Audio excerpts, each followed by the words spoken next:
Vladimir Putin's Russia in Europe. The bill would send $66 billion in defense-only dollars to Ukraine, Israel, and Taiwan, while bringing back the Trump-era immigration policy remain in Mexico, which requires those seeking asylum to stay in Mexico while they wait for their immigration court date. Fox's Ryan Schmelz in Washington. Border proposals were taken out of the Senate aid package after disagreement on specifics.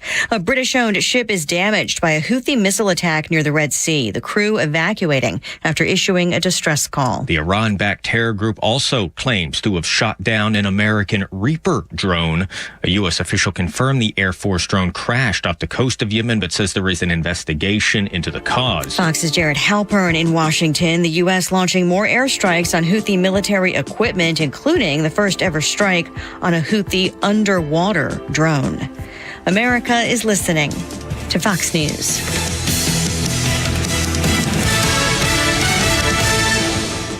Hi, I'm Henry Winkler. My eyes are very important to me. My eyes connect me with everything I love. I loved my late father-in-law dearly. He always lit up a room, but his vision dimmed with age. He had age-related macular degeneration, or AMD. And since partnering with Apellis, I've learned there's an advanced form of dry AMD called geographic atrophy, or GA. His struggle with vision loss made me want to help others know about GA's warning signs. For some, colors appear dull or washed out. For others, hazy or blurred vision make it hard to see details, like fine print on price tags. Many have trouble seeing in the dark, making driving at night difficult. GA gets worse over time and cannot be reversed. If you think you have GA, don't wait. Treatments are available. Ask a retina specialist about FDA-approved treatments for GA and go to GAWon'tWait.com. Look out. It's only me. It's only the Kimmer. With Pete Davis, sidekick producer and sports raconteur extraordinaire, and the mechanical mangler at the controls. We call him Flounder. On the day I was born, it's Monday, and I just decided 6 minutes ago, I am from this day forward, until they fire me, I am going to consider every working broadcast day a holiday. Got in the car this morning, I'm driving, and a little lighter traffic, a little lighter parking, stuff like that. But I realize just my attitude is, well, it's a holiday, people are out driving around, everybody's kind of laid back and stuff. Why not have that attitude? I mean, take my job seriously, but just instead of being all pressured and crap, from 5:15 every freaking morning for 12 straight hours, I actually just relax a little bit.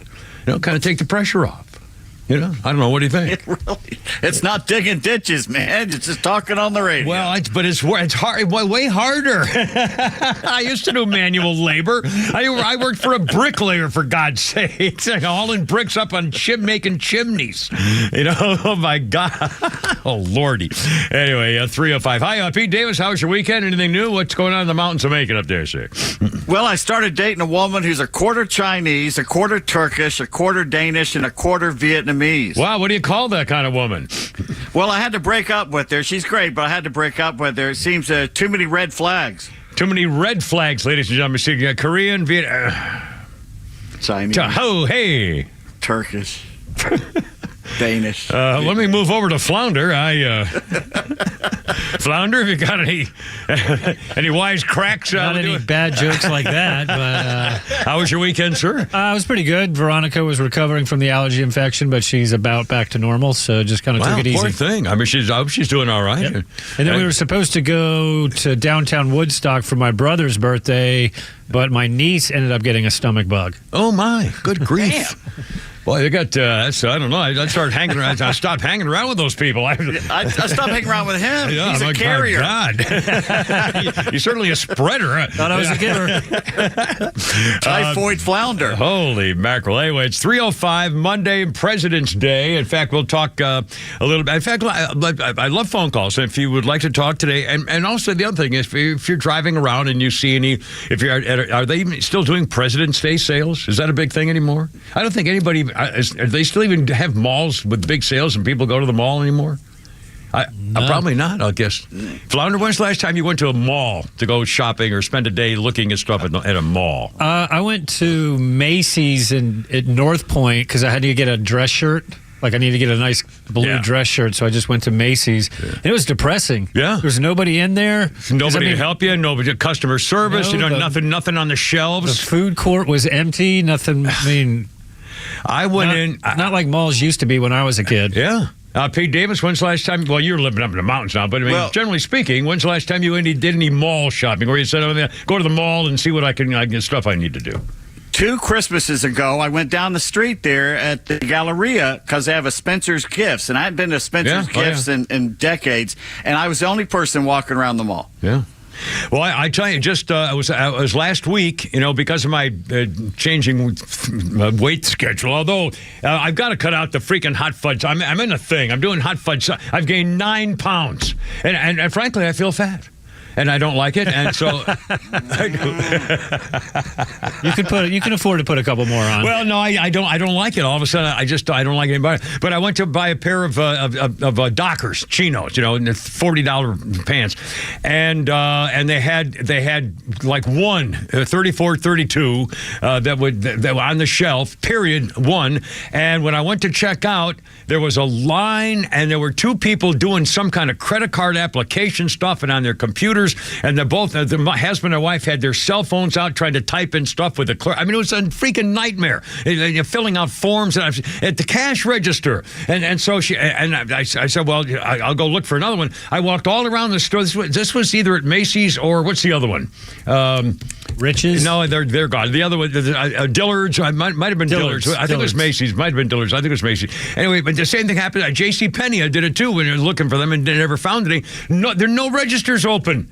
You could walk around forever. Nobody's. It's unbelievable. And there's nothing on the shelves. Anyway, it's just. I don't know why I started talking about that. Sorry. Let's see. I know. I'm talking about. I think I'm going to shave my beard off. That's what I mean. The fact of the matter is, if you see me at a distance, it looks like I haven't shaved. It looks like I look like a rag picker.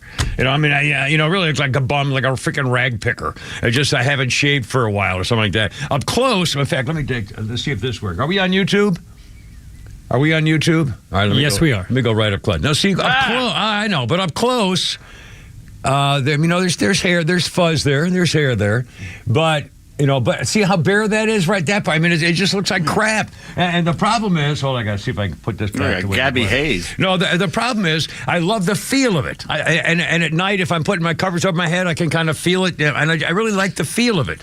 But it looks like crap. Now, Pete's got a nice beard. You have a nice beard. And I always wanted a white beard, and I don't have any white hair. I got a little occasional, like, tan or blonde or something. But I don't really have a lot of white hair. So I'm kind of disappointed the way it looks, even though I feel it. But I just, I don't know. I think I'm going to shave it off. Your beard is darker than mine. You're older than I am. I know. I know it. I have no white hair. I don't understand. I always wanted white. I wanted a full head of white hair, like Italians have great white hair. Anyway, I don't know why I'm talking about that. 309. Well, you're not Italian. Good point. Hey. Although my kids are half Italian, so anyway, let's see. Here's the number. Let's talk about presidents, and I'll give you a rundown on what we're doing here today. 404-741-1230. 741-1230. Also, the People's Choice was last night. We'll talk about that. The list of the best and worst presidents. If you were listening to the guys before us, they talked about that for pretty much the whole show. By the way, you can now early vote for our Georgia primary already. It's open. You can vote today for the Georgia primary in March. And luckily for the Democrats, they've already filled out your ballots for you. So you can just turn it in. It's really great. Just pick one up at the door. It's already filled out and turn it right in there, your Democratic Party. Also, the trucker boycott. I hope it's not just New York City. I hope the hell it's a whole freaking state. The truckers, there's a lot of social media stuff. The truckers are saying, well, I'm not going to New York City. After what the judge did, fined Trump $350 million for no crime. Everybody got their money back. There was no cheating or lying or anything else, just their opinion. Anyway, so the truckers are saying, we're Trumpers and we're not going to New York City. And I hope it expands to the whole freaking state. Oh my God, how much would you love to see trucking stop? And remember, excuse me, everything you own, everything you wear, everything basically that you see that's not, growing out of the ground, everything that you sit on, everything you put on, everything that you drive, and everything that you involves in your life comes to you at some point on a truck.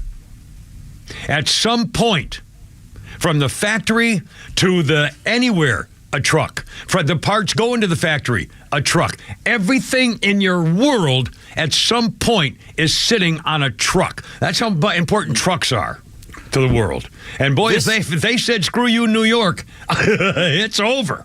This is the American experiment, how it was designed. You're supposed to have states, and each state could do its own thing. And if you didn't like what a state was doing, you didn't have to do business with that state and teach them a lesson. Yeah, go to another one. Yeah.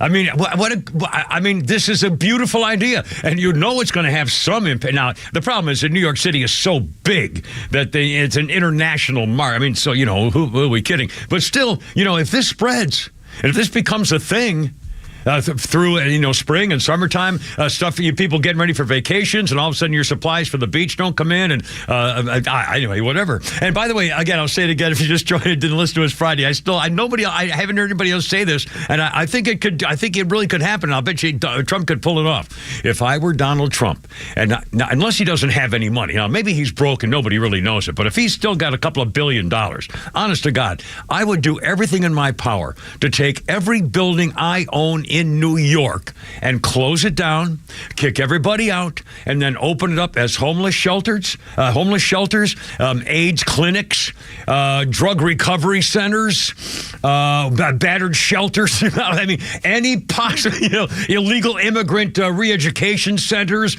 children's something or other, abandoned pets. Lots of nice veterinarian clinics of dogs, and barking all night long in a freaking Trump Tower. I mean, how funny would that be to have Trump Tower turn into freaking homeless shelter, and all these homeless bums are off on balconies, spitting over onto the street? Oh my God, I would do it. I swear to God, every one I'd close down and turn it into something that people would be throwing up when they walk by every day on the sidewalk. Oh my God, I want to be president. Come on, let me. Well, give me a week. Give me a stinking week. All right, 3:13 with a Kimmer, Pete, and Flounder on 106.3. Happy President's Day Monday. Look out.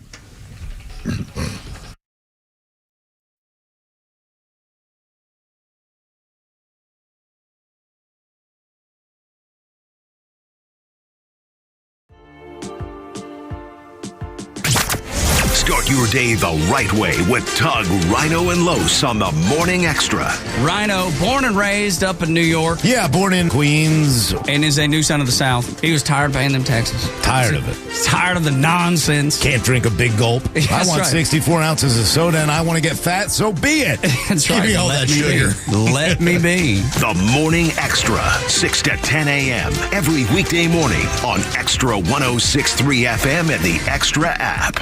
What is spacious, has a versatile cabin, offers an intuitive voice assistant, and luxurious accommodations for up to 7? Meet the 2024 Mercedes-Benz GLE 350 4MATIC SUV. The advanced GLE SUV leaps further ahead with turbo hybrid power, fresh styling, and even more intuitive technology. Experience the 2024 GLE 350 4MATIC SUV. Lease one today for just $899 per month for 36 months with 6413 due at signing, exclusively from RBM of Atlanta in Sandy Springs. Special lease rate available only to qualified customers exclusively from Mercedes-Benz Financial Service through RBM of Atlanta, Sandy Springs through February 29th, 2024. Excludes tax, tag, title, and Georgia Lemon Law fees. Contact RBM of Atlanta for details on this and other exciting offers. Visit rbmofatlanta.com or call us at 770-390-0700 for details.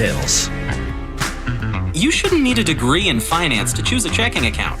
That's why we made Truist One Checking. No trade-offs, no compromise, no hassle. Just the stuff you want from a bank that cares. And that means no overdraft fees, lots of practical perks, and automatic upgrades. Truist One Checking. One simple choice. Visit Truist.com/one. Truist.com/ONE. Truist Bank, member FDIC. Hey Atlanta, it's Ben, host of the Weekend Ben Burnett Show, proudly brought to you by Peach State Pride. Each and every weekend, we bring you all the issues going on around the globe and what America's ultimate role is in order to drive our agenda forward as conservatives.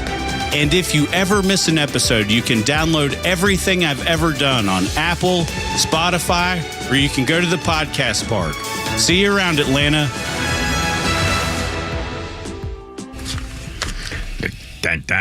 316, how you doing? Kimmer, Pete, and Flounder, what's up? President's Day, Monday. Iron Maiden. Dun, dun, dun, dun, dun. Big day in 2015. Bruce Dickinson, Iron Maiden.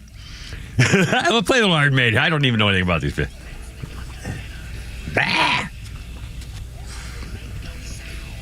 Bite the pillow, make no sound? Is that? I have no idea what that...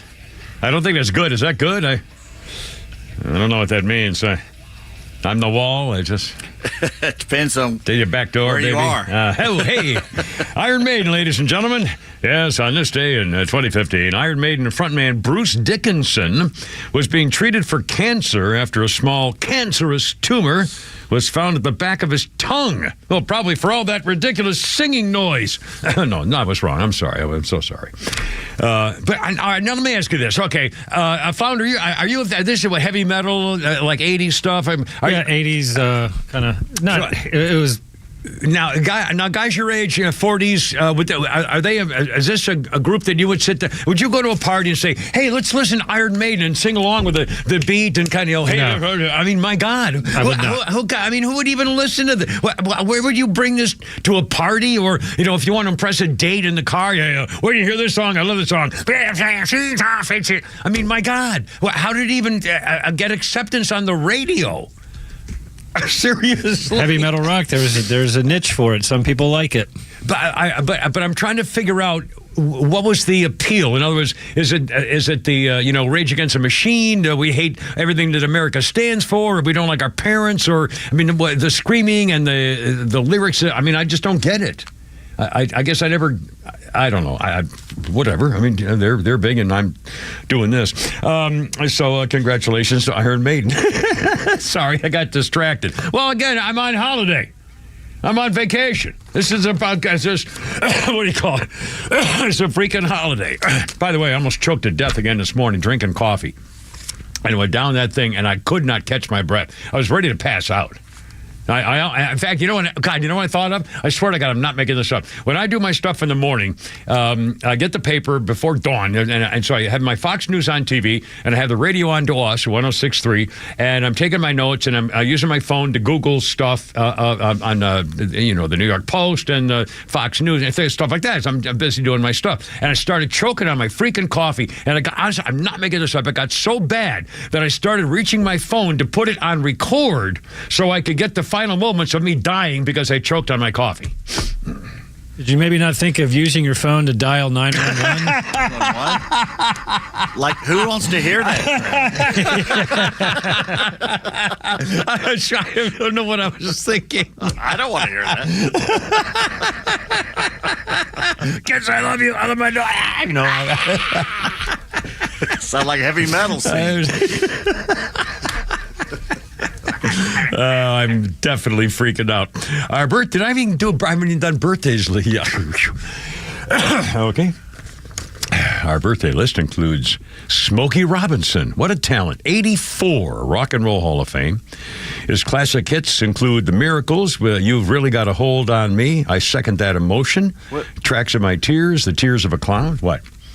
What the hell's he doing in the Rock and Roll Hall of Fame? I was going to say, it should be the bluesy, what do they call that thing from Detroit? The mod sound. Motown, Rhythm and Blues. Yeah, it should be a Rhythm and Blues Motown category thing for them. Don't you think? That's not rock. Yeah. Flounder? I completely agree. I mean, there's a lot of acts that are in the Rock and Roll Hall of Fame who I think shouldn't be in there because they're not genres. It isn't rock and roll. Yeah, and they're famous. I mean, they should be in a Hall of Fame. They should be in some Hall of Fame, yeah, but rock and roll Hall of Fame. Yeah, they should call it the Music Hall of Fame. Yeah, that's and then a division, Soul division or whatever. Yeah, absolutely. It makes more sense. Anyway, he's in and he's still alive at 84, which is nice. Smokey Robinson. And on this day in history, it was 1995. Pamela Anderson on this day married Tommy Lee just 96 hours after they first met. What's that? 4 days? 3 days? 4 days, 424, 42s are 80, 424, 86, 92. Yeah, 4 days. 4 days and 4 hours or something after they met. They got married. That was 1995. It lasted in 2.5 years. Apparently grounds of exhaustion, or possibly, I don't, maybe probably some grounds of, oh my God. Well, he had a calling card. Yes, he did. Basically, just flash. When that tape came out, released that tape, and then I remember the story when Tommy Lee all of a sudden started playing college campuses. Boy, guess what he said? Oh yeah, a couple of co-eds wanted to meet Tom, wanted to hook up with Tommy. Can you imagine after that tape came out of him on the boat? Oh my God! All of a sudden, everywhere he goes, there's like a line of college. Anyway, 322. How's it going? Kimber, Pete, and Flounder. 404-741-1230. 1230. 3 o'clock hour sponsored by our good friends at First Liberty Building and Loan. If you need financing to grow your business, visit FirstLibertyGA.com. And you'll be glad you did. Appreciate our long-term sponsors. 322, Kimmer, Pete, and Flounder. Okay, presidential stuff. This is nonsense. There's a group called the 2024 Presidential Greatness Project. It's 154 respondents to the survey, including members of the President Executive Politics section of the American Political Science Association, scholars recently publishing academic research in scholarly journals, academic So these are eggheads. These are PhD type people, and they've come out with their list of the best presidents ranked best to last, best to worst to first. And some of these are, you can tell by who they are, how they rank them. Here we go. Let's see, 0 was bad, 100 is great, 50 is average. Yeah, here rounding out the top 5, Abraham Lincoln topped the list at number 1. The survey showed that Franklin Delano Roosevelt, number 2, FDR. George Washington, 3rd best president. Teddy Roosevelt, number 4. Thomas Jefferson, number 5. Now, last place of the presidents of the United States, according to this Presidential Greatness Project, last place, Donald Trump. Worse than James Buchanan at 44, Andrew Johnson at 43. He's the one who burned the Indians, right? He's the one who did the Trail of Tears. Franklin Pierce, 42. William Henry Harrison, 41. Donald Trump, absolutely last. That's a joke. That's an absolute Come joke. on. What do they base that? It's all pure politics. It's a liberal poll. Yeah. Let's see. Respondents were tracked by their political affiliation and ideology. Release argues did not tend to make a major difference overall in the rankings. There were some outliers, mainly with recent presidents. Let's see. Top spot, rounding appliance as experts. They were ranking presidents. It didn't really say much about how they did it. Ronald Reagan and George W. Bush and Trump were ranked higher by conservatives, obviously. Ronald Reagan was ranked 5th by Republicans. George W. Bush 19th by Republicans. Trump 41st. Even among Republicans, Trump was ranked 41st. Give me a break. That's crap. Among Democrats, Reagan was an average at 18th, Bush 33rd, and Democrats ranked 45th. Barack Hussein Putitat and Biden ranked 6th and 13th. Obama ranked 6th, Biden 13th among Democrats, and much worse by Republicans. But overall, the overall ranking resulted in this. If you put them all together, outside of the top 5, Obama was ranked 7th, Clinton ranked 12th, Biden ranked 14th, Ronald Reagan 16th, and W. Bush 32nd of this thing. To have Donald Trump ranked the worst president? Come on. I mean, please. That's just beyond the pale. And I guess they're assuming, and frankly, I don't blame him for anything for COVID. You got to write off the whole COVID, his last year and the first year of a president showers with daughter are things that happened that really, the whole world was in a mess. So, and nobody knew what to do, and everybody was lying about everything. We didn't, science was a bunch of crap. 6 feet distance, mask didn't work. I mean, it's all nonsense. You can't blame a president for nobody knew what to do. They're blaming him for that alleged insurrection. That's what they're blaming him for. Yeah, absolutely. And, of course, it wasn't an insurrection, and he said peacefully. Go down to the Capitol peacefully and show them what you feel.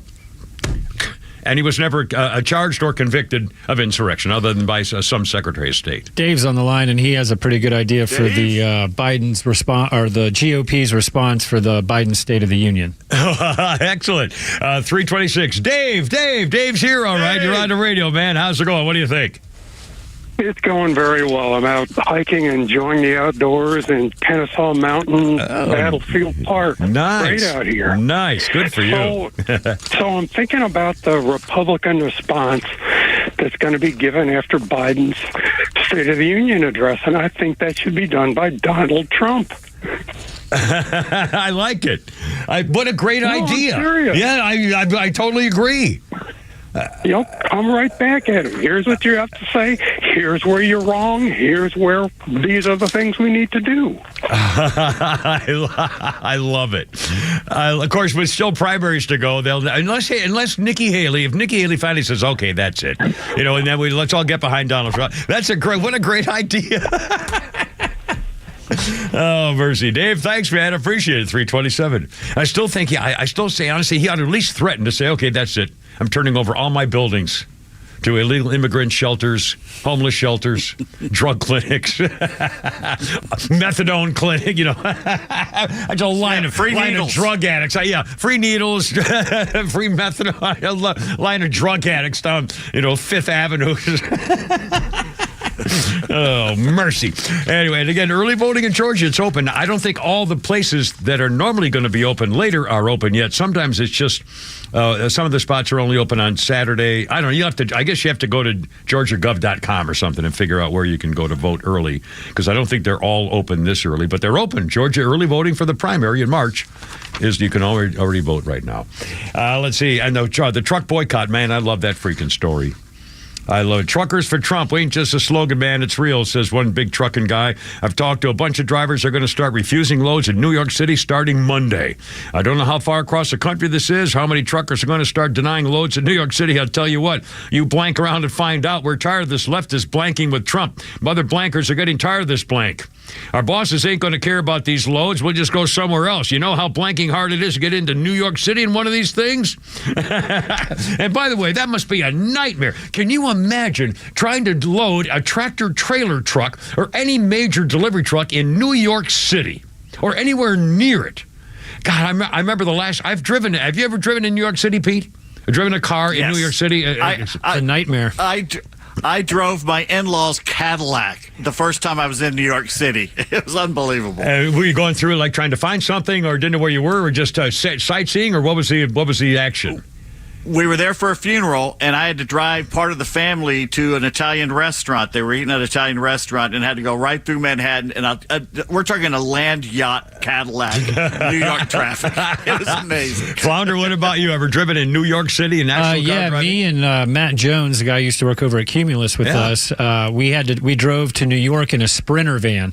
Oh, man. Because we were doing a marketing gig all weekend, and we had to drive a Sprinter van all over New York City. And we had to park into places and had to unload and load. It wasn't like an 18-wheeler, but, I mean, it was a pretty big truck. So and still, you got bike riders, and you got the what do you call the delivery guys? The guys who delivery guys? No, they call there's couriers, and they could be on motorcycles and bikes and stuff like that, and they're weaving in and out of traffic, and double parking and unloading zones. Yeah. Oh my God! This was 1984, so we only had a map. I had no clue there's no where Google. I was going. Yeah. No GPS, nothing. Yeah, right. Shay's on the line. He's actually a truck driver who did some deliveries in New York City. Can we take it? You want to do a break, or should we take a quick break here, and then we'll talk with him. And I'm sorry, Shay. What did you say it was? Shay. Okay, hold on a second. We'll be right. It's 3:30, and here in the trucker stories, and I hope this works with the Kipper, Pete, and Flounder. It's Monday and President's Day right here, 106.3.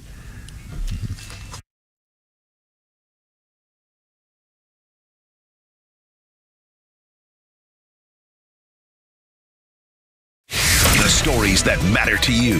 These are your Georgia headlines, presented by RBM of Atlanta, your Mercedes-Benz connection since 1964. The presidential primary is officially underway in the state of Georgia. With over 36 polling locations in Fulton County and 15 in DeKalb County, voters can vote early up until March 8th. The primary is set for March 12th. Georgia is an open primary state, so voters can select either party during the primary process. DeKalb County police are searching for a gunman who is accused of shooting a Lawrenceville Waffle House employee. Police say the shooting happened shortly before 6 a.m. when a customer and an employee got into an altercation, which ended with the customer pulling a gun and shooting the employee in the arm. Police have not given a description of the shooter, but have said they are looking for someone in a purple car. Scott Rhino, Extra 1063. For more on Georgia politics and the latest breaking news, follow Extra 1063 on social media or download the Extra 1063 app. Witness the new era of Georgia Tech men's basketball under the guidance of their new head coach, NBA great Damon Stoudemire. Coach Stoudemire has brought the excitement back to the Thriller Dome, and you can be a part of it. Don't miss the next home game presented by EGP when Clemson visits McCamish Pavilion on Wednesday, February 21st at 7 p.m. Great seats are still available for purchase, and you can get more information at ramblinwreck.com. Hurry up and grab your tickets to experience the thrill and excitement of Georgia Tech basketball. Sting 'em. Millions of guys suffer from erectile dysfunction. That's 1 in 4 men. And I can tell you, I'm one of them. If you or someone you know suffer from ED, Peyronie's disease, or PE, here's 38-year emergency room doctor and founder of Total Body Therapy of Georgia, Dr. Eric Deal. Patients who enter my office are often frustrated, hopeless, depressed, and embarrassed. I understand the problem, and I'm going to help you fix it. There are lots of competitors that don't have the credentials that I have. When you go to other clinics, you're not going to see a board-certified physician with the experience that I have. When you come to our clinic, you're going to see me. There's just not one therapy that can solve these complex issues. I'll do a complete history and physical prior to any treatment that we use. Take it from me, Dr. Deal. When it's not hard, it's really hard. Call Dr. Deal for your free one-on-one evaluation and resolve your ED, Peyronie's, or PE issues. Total Body Therapy of Georgia, 404-777-1911, 404-777-1911, online at stopmyed.com. Join A Second Chance Bail Bond CEO Daniel Madelon and host Tug Coward for a new weekly radio show, Back Your Blue. They will highlight special initiatives, criminal justice programs, and community events aimed at keeping our communities safer. Tune in Saturdays at 10 a.m. to learn some good news about and from the law enforcement and justice communities. Tune in every Saturday at 10 a.m. or find it online at thepodcastpark.com or wherever you get your favorite podcasts. Now speak up a little bit. What's that? Where'd he go? Where'd he go?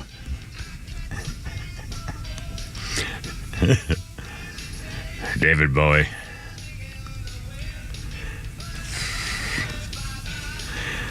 That was on this day in 2014. David Bowie named Best British Male at the Brit Awards. He was not there in person to collect it. Arctic Monkeys won Best Group and Best Album for the third time in 2014. The first act to ever achieve that milestone. Ellie Goulding won Best Female British Chick Singer in 2014. Pop act One Direction, honored for their global success. Bowie's prize came at the expense of 4 much younger hopefuls for the Best British Male. Jake Bugg, never heard of him, Tom Odell, John Newman, and the Mercury Prize winner, James Blake. Oh, they never got... Good chance there. By the way, we have a little People's Choice thing coming up for you a little later on today. We'll talk about that. Also, God, remember, I got a birthday and a history thing too. I was just thinking about this. I'm gonna talk about the John Phillips of the Mamas and Papas family once again. There's something breaking on in this family, and over the last few days, for some reason, Brad Pitt is being roasted again for the year he was a really bad guy. When he was a drunk and he did things on a plane, he roughed up his kids and Brangelina on the whole, and it was a horrible horrible thing for a short period of time, which apparently he is no longer, doing kind of stuff. But all of a sudden, on social media, there's some podcast or something about what a rat Brad Pitt was 20 years ago or something. Well, the John Phillips, China Phillips, and Mackenzie Phillips stuff coming out now about that. We'll talk a little bit about that coming up here, too. Also, some racist charges. The Dukes of Hazzard talked about people marking their territory, and now he's called a racist because of a Beyonce song that an Oklahoma country music station wouldn't play because they thought it was just a Beyonce soul kind of thing. Anyway, unbelievable. We got all that stuff. Quickly, first, our birthday list includes, I was just going to do one. Here we go. Leslie David Baker. You may not know the name. 66. He was Stanley on The Office. The black guy, Stanley on The Office, Lizzie Baker thing. And on this day in history, let's see here. We'll stay at 2004. Who can forget? The top boss at Enron, Jeffrey Skilling, charged with fraud, insider trading, and other slimy crimes in connection with the energy company's collapse and greedy schemes. He and Ken Lay were both convicted in 2006. Ken Lay died a few months later. Skilling served 12 years in prison and then got out. And Jeffrey Skilling is free today. 2004, the Enron scandal collapse. 336, Kimmer, Pete, and Flounder. Is our friend, is it Shay still with us there, Flounder? Shay, you're on the radio. How's it going? Welcome aboard. What's up? Thank you, sir. Good to talk to you, Kimmer. Me and my brother were the ones with your T-shirts at the Governor's Club a few years back. Oh, cool. I remember. I actually remember you. And in fact, I may still have that video someplace. I remember that. Cool. Oh, yeah. Yeah, very good. Yes, sir. But yeah, about 20 years ago, I was driving a truck over the road for a couple years, and I had a 53-foot trailer pulling with a Classic XL, which is a fairly long tractor. So I was probably 75 feet total length, and I had to deliver a load of 35,000 pounds of frozen meat to Manhattan, and I got that load out of the north. I got that load. That was the only load offered to me in the Midwest, and I went ahead and took it, scared to death. Went down Broadway and looking for a cold storage warehouse, and there were 3 lanes. One was just parked cars. The other one was the local delivery trucks. So there's only one lane open. I'm driving down Broadway looking for a cold storage warehouse. The tractor trailer. And 4 guys start running me down, and I said, well, what I'm not going to get assaulted. What, am I going to die? What's going on? They said, just park right here. I said, I'm in the middle of the road. They said, we got you. And they brought out a forklift and a pair of chains, and one by one, they drug every pallet off that truck while they made traffic go around me and loaded it into a little 1-story little building. And then I said, how the hell do I get out of here? And they said, just go up here and make a right and then make a left on Amsterdam. They'll get you back to the end.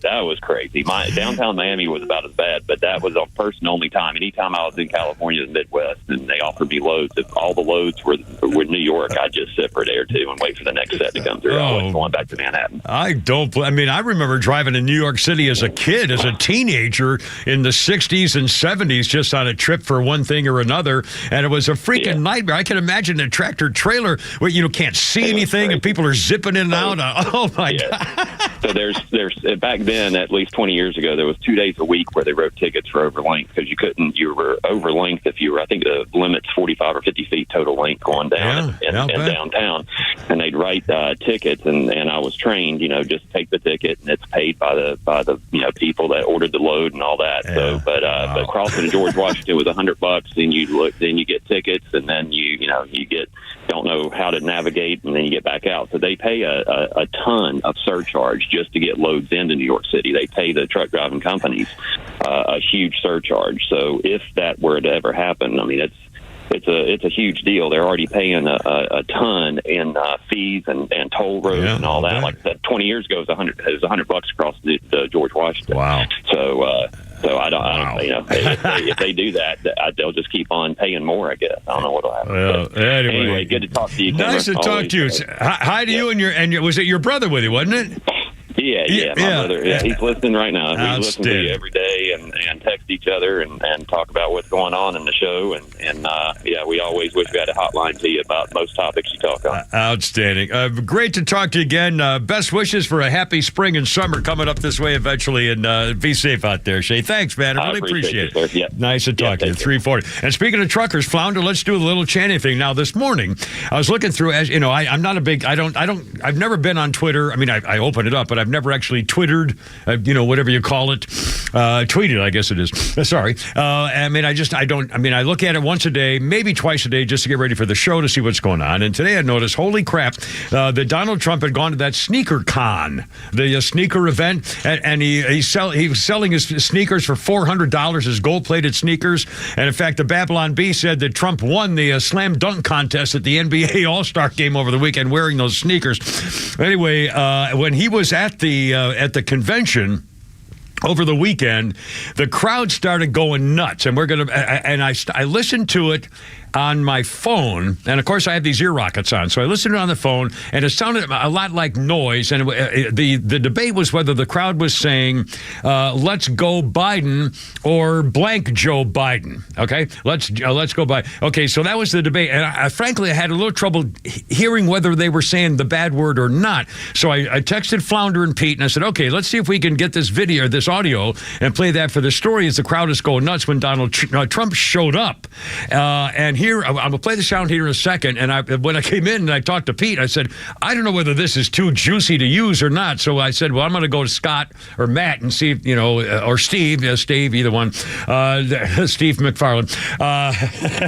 I changed his name for him.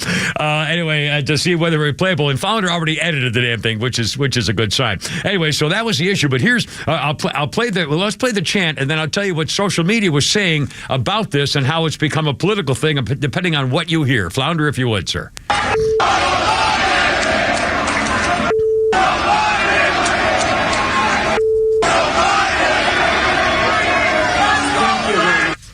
Well, it's kind of loud, and now Flounder says that he clearly heard the bad word. He definitely clearly heard the word they had to edit out. It's in there. All right, well, now here's what happened, though. The liberals tweeted, there's the first tweet I saw, the reaction on X on this was this one. Oh my God, I blanking love this. Trump is booed as the crowd chants, let's go Biden. These young folks are too smart to fall for this blank.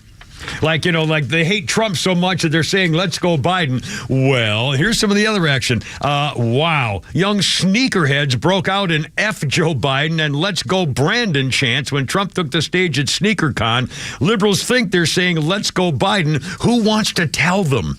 People are sharing this video trying to say the crowd is booing and saying, let's go Biden when Trump's coming out on stage. They're saying blank Joe Biden. Another, let's go Biden is trending because yet again, people were chanting blank Joe Biden, and an army of bots is frantically trying to push disinformation. We saw the video, Skippy. That's one of my favorites. And again, I'll bet it is bots. I'll bet it's AI. They're just flooding social media with people saying, "Oh, they're saying blank Donald Trump."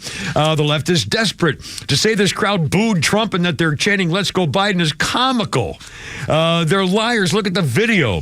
Let's go Biden trending because Democrats are so desperate they actually think FJB is let's go Biden. They slow down the video, try to hold it together, okay? And they're successfully drowning out the AstroTurf let's go Biden crowd. It helps when the opposition is badly outnumbered. It's over. Anyway, must have been really, really fun. 343 with a Kimmer, Pete, and Flounder. Here's number 404-741-1230, 741-1230. We're going to be two things. Two freaky things. We're going to talk here in a minute about the story of women who seriously believe they have had intimate affairs with ghosts. They're not crazy. They're a doc. Well, you'll hear about. I'm quoting some doctors who are saying, "Now, wait a minute. Now we can't just write this off as, bad dreams or something." So we got that. We'll talk about that here in a second. Also, this is really creepy to me, and I don't know if I could do it. I guess if I were trying to be a bigger person to help the world or something, I would. But here's the story. Coming up, we'll do this shortly. Parents of shooting victims have been trying to convince Congress to crack down on gun laws and affiliated problems.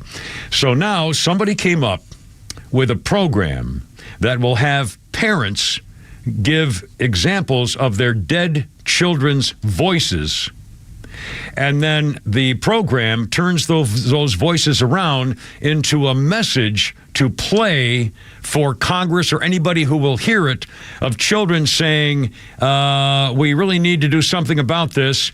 Too bad I'm not here because I'm dead. Their parents are going to be hearing the voices of their dead children pleading for gun control. And Flounder's got a couple of bites of those coming up here, too. Also, in fact, speaking of that, Flounder, the next break coming back, we'll do the commercial that was made famous in the 80s from a very famous celebrity who was trying to warn about the dangers of smoking. 3:45, Kim, Pete, and Flounder. It's President's Day, Monday, 404-741-1230, 1063, right there.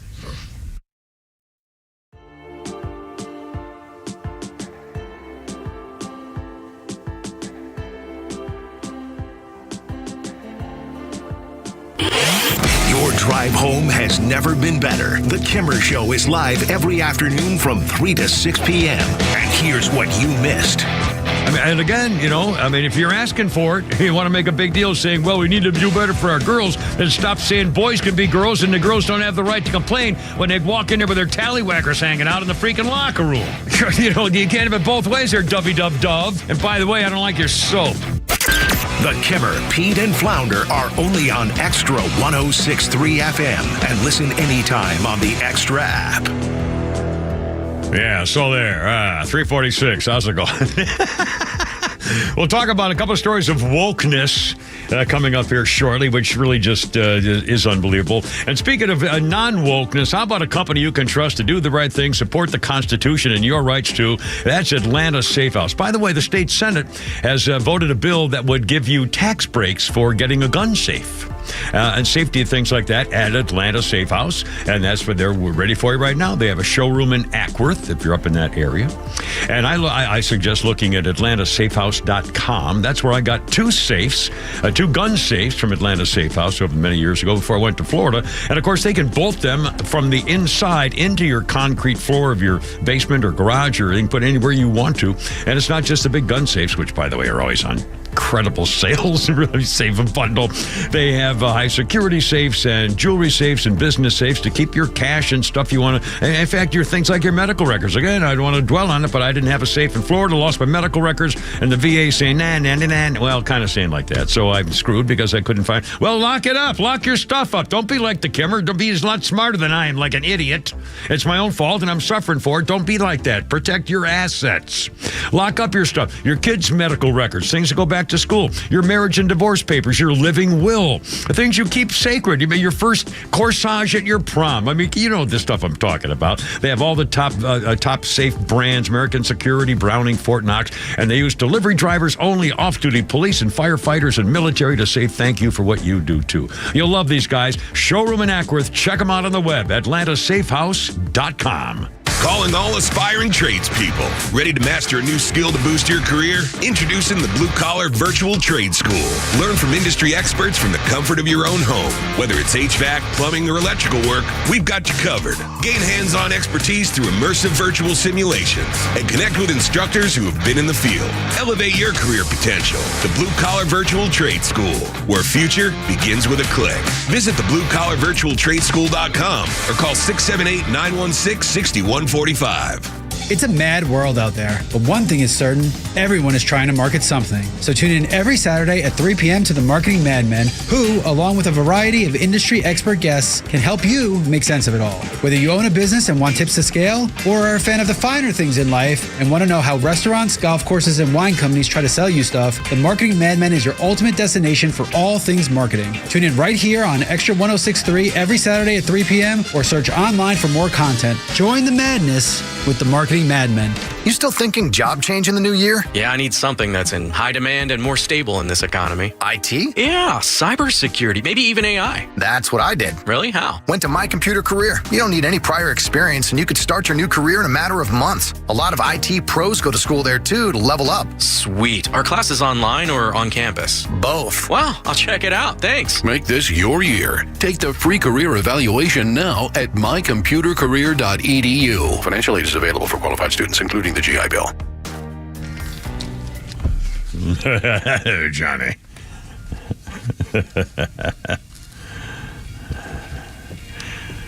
Sing me, Johnny. American windy day. Ghost Riders in the Sky, is that what this is? Johnny Cash. Ding, ding, ding, ding. Red-eyed cows in the sky. Johnny Cash singing for you. It's 2004. Johnny Cash's family blocked an attempt by advertisers to use the hit song Ring of Fire to promote hemorrhoid cream. The idea is said to have been backed by Merle Kilgore, who co-wrote the song with Johnny Cash's wife, June Carter Cash. Cash's daughter, Roseanne, said the family would never allow the song to be demeaned like that. Ring of Fire for your butt cream. I can't blame you for that. Our birthdays include Justine Bateman. Remember Justine Bateman? 58 years old. She's Jason Bateman's big sister. She played Mallory on Family Ties. And it says here she hasn't done much since then. But now, wait a minute. The funniest thing I remember about Justine Bateman, she was Mallory on Family Ties, but she also appeared on Arrested Development one time, and she played a hooker that he was picking up at a bar. And it's his real life sister, and they were talking about making love and what. I mean, it was hysterical, and you could tell that they were smirking inside because it was so horrible. And if I can't remember, I should have asked Flounder to try to find it. It'd probably be impossible to find the episode where Justine, they're flirting together as, I think she was a hooker or his ex-girlfriend or something. I think she was a hooker, and pick her up at a bar or something. And there was one line in there where where he said something like, "Well, this is getting even too offensive for me," or something like that, where they were kind of referring to the fact that they're brother and sister. Anyway, I thought she would agree. She was a pretty girl. She was a handsome woman.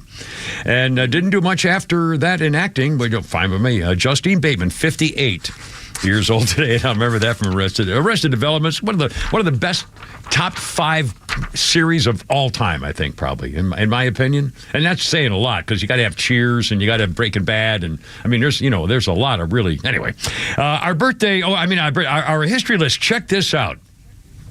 1987, Dead Man Talking. A TV public service ad from a king who sings and a gunfighter, Yul Brynner. Ladies and gentlemen, the late Yul Brynner. I really wanted to make a commercial when I discovered that I was that sick and my time was so limited. I wanted to make that commercial that says simply, now that I'm gone, I tell you, don't smoke. Whatever you do, just don't smoke. Yul Brynner. If I could take back that smoking, we wouldn't be talking about any cancer. I'm convinced of that. And he was dead. He was dead when he did it. I mean, well, he wasn't dead when he did it, but he was dead when it played. He made the thing, the show, obviously. The man was dead and did the commercial anyway. It was an incredible performer. And I was like, for some reason, I'm getting a thing. I want to start smoking. I want to get a pack of Luckies, although I can't find it. Every time I go into a drugstore now, if I'm going into, or I'm not drugstore, shopping at Publix, if I'm going by the checkout thing or whatever, I'll look in the cigarette thing in the back where the service counter is, and there's no Lucky Strikes. I haven't seen a pack of Lucky Strikes in a store in years. You could order them. No, I don't. Yeah, it's stupid. Yeah, FYI, it's 2024. Yeah. Well, the problem is, I mean, the problem they don't have the product in my local store. I'll just go home and sit in the dark. No, the only reason I'm not doing it, I swear to God, the only reason I'm not doing it, because I think I'm lucky. I've already had cancer. I've had a heart attack. I don't think I have the gene that gives you lung cancer. I think I'm immune from it. I think because I smoked 4 packs of Luckies a day for years. Yeah. And so I think I'm immune. So but the problem is making it through work, because they won't let me smoke in here. Now, is there any, if I could figure out a way to be able to smoke on the show or in this building instead of having to run outside, and you can't even smoke outside. There's no smoking in the Battery. You have to go to one parking garage in this freaking the whole city, the Battery. No smoking. Or no vaping, which seems pretty stupid. But anyway, so that's the only reason I can't do it is because I go nuts, all day long working here for all these, whatever. So anyway. Speaking of working there, can I just say one thing? Yes, please. Flounder, you'll appreciate this too. That for the first, we've worked there since what, June 1st or something? Yeah, I think it was June, yeah. 8 months. So we're almost a year. 8 months. We're almost at a year. We're getting close. And this morning, Kimmer finally remembered and enunciated the names of his two bosses correctly. After 8 months, Matt and Scott. Well, you can get confused. And I've already given Steve a new name, so. It's Scott. Well, I'm easily confused. I'm not good. I'm not big on names. 355. Oh, mercy. Anyway, all right, now this is a real story. I'm not making this up, and this is not a joke. Well, it's kind of funny, but it's not a joke. There's a lady named, now, if you see the name S-I-A-N, Cian, is it pronounced Sean? S-I-A-N, doesn't really seem like Sean. S-E-A-N is Sean. S-I-A-N, Sheehan, who knows? We'll call her Sheehan. Call her Sheehan. Is a girl. She describes her first night of passion with her lover. She didn't have to say or do anything. This woman is 25 years old, lives in London. She said he was very handsome, beautiful hazel eyes. As we made love, he stroked my body tenderly, and I could feel the weight of him pressing down on me. His body felt incredibly light. The whole encounter lasted an hour, and afterwards he whispered, "That was the most amazing thing I've ever experienced." As we drifted off to sleep in one another's arms, a voice in my head kept asking, "Is this really happening?" She had reason to question her experience because, incredibly, she claims that her lover, Robert, was a ghost, an amorous apparition of an artist who had died more than 100 years ago. She says, "Some people look at me like I'm crazy, like I'm mad. My family don't know anything about it, but then what woman feels comfortable discussing her love life with her parents anyway? Over centuries, there are legends of spirits having sex with humans, Christian, Greek, Jewish, Catholic, Celtic, Celtic folklore. Demi Moore got intimate with her dead partner with that sculpture thing with a clay business. Ghostbusters, Dan Aykroyd's character pleasured by a specter. Let's see, Charlie Angel, actress Lucy Liu, and late Anna Nicole Smith have described what they claim are real-life sexual encounters with apparitions. The phenomenon has actually got a name, spectrophilia, sexual attraction to ghosts. Modern science sometimes says it's just a very vivid dream, but indeed some women claim they enjoy sex with spirits so much they've given up on actual guys. One woman said a couple days after our encounter, this woman is Shia, Robert arrived, said he could be our last night. I never asked why. I sobbed when I woke up. He was no longer in my bed. I've been falling in love. I'm in a relationship with a living man who thinks my past experience was just a dream and finds it funny, but I recall my fling with Robert very fondly. 27-year-old woman named Amethyst, spiritual guidance counselor from Bristol, England, says an out-of-this-world relationship not only ended her engagement to her sweetheart from childhood, but put off men forever. Her first time was 10 years ago. My boyfriend was away. Someone came up behind me, put their hands on my hips, and breathed softly on my neck. It wasn't warm or cold, just a soft breath. It felt lovely. A few seconds and it faded. A few weeks later, went to bed in the guest room, wore a sexy negligee. After an hour, nothing happened, and then it felt pressure on my body like a person was laying on top of me, lighter and softer than a human. Nothing I've ever experienced. I know it sounds bizarre, but it felt real. Different than having sex with a man. Afterwards, I slept better than I had in years. We'd have sex 2 or 3 times a day. Never spoke, never even saw him, but we had a huge emotional connection. Now, a professor who studied all this stuff says it can be explained easily. Sleep paralysis is common, where a lot of people experience a movement where the state between sleep and wakefulness when you realize you can't move. A small percentage of the population associated symptoms that can be very scary that you're commonly reported as a sense of presence, something or someone there with you. Tactile hallucinations. You feel as though you're being held. Somebody is breathing on the back of your neck. You feel as you're being dragged out of bed. You go through different stages, and in REM sleep that's associated with vivid dreams. You act out in your dreams. Muscles of your body are actually paralyzed, presumably to stop you acting out your dreams, and then something goes slightly awry, and your brain wakes up, but your body doesn't. You can't move, but you think you're having these experiences, like having sex. If it's a guy, it's an incubus you're having sex with. If it's a girl ghost, it's a succubus, and they're both demonic. Well, that's bad. That's the bad part. That's the bad. Well, if we could only get rid of the bad part. Because I was looking forward to having sex tonight with something. It's 4 o'clock. Damn, that figures. Ah, crap. Yourself as usual. I know it. Oh, God. Me and myself. Jeez. WFOM and W292EV Marietta, a Dickey broadcasting station. This hour is presented by Atlanta Safe House. They picked the wrong guy on Lisa Brady. Fox News. That from a defense attorney for former President Trump after last week's ruling against him and the Trump Organization by a New York judge in a civil fraud case. President Trump did nothing wrong. He's being persecuted. Attorney Alina Habba also just telling Fox News the ruling won't cause mayhem in the Trump Organization, despite nearly $400 million in damages due in less than 30 days. Within 30 days, even if we choose to appeal this, which we will, we have to post the bond, which is the full amount and some, and we will be prepared to do that. She's not confirming reports the former president may have to sell off many of his New York assets.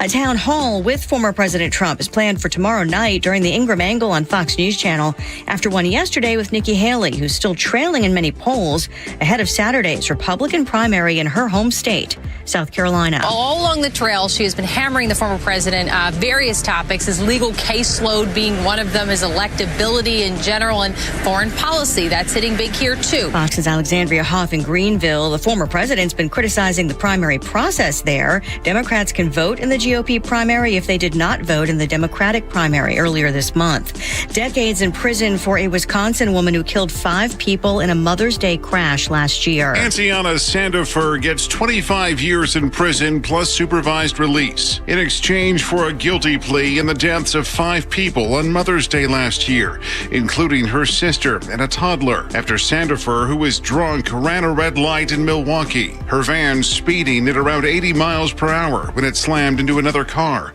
Records show Sandifer's license was also suspended at the time. As part of the plea deal, 6 other felonies against her were dismissed. Fox's Jeff Manasso. America is listening to Fox News. Hi, I'm Henry Winkler. My eyes are very important to me. My eyes connect me with everything I love. I loved my late father-in-law dearly. He always lit up a room, but his vision dimmed with age. He had age-related macular degeneration, or AMD. And since partnering with Apellis, I've learned there's an advanced form of dry AMD called geographic atrophy, or GA. His struggle with vision loss made me want to help others know about GA's warning signs. For some, colors appear dull or washed out. For others, hazy or blurred vision make it hard to see details, like fine print on price tags. Many have trouble seeing in the dark, making driving at night difficult. GA gets worse over time and cannot be reversed. If you think you have GA, don't wait. Treatments are available. Ask a retina specialist about FDA-approved treatments for GA and go to GAWon'tWait.com.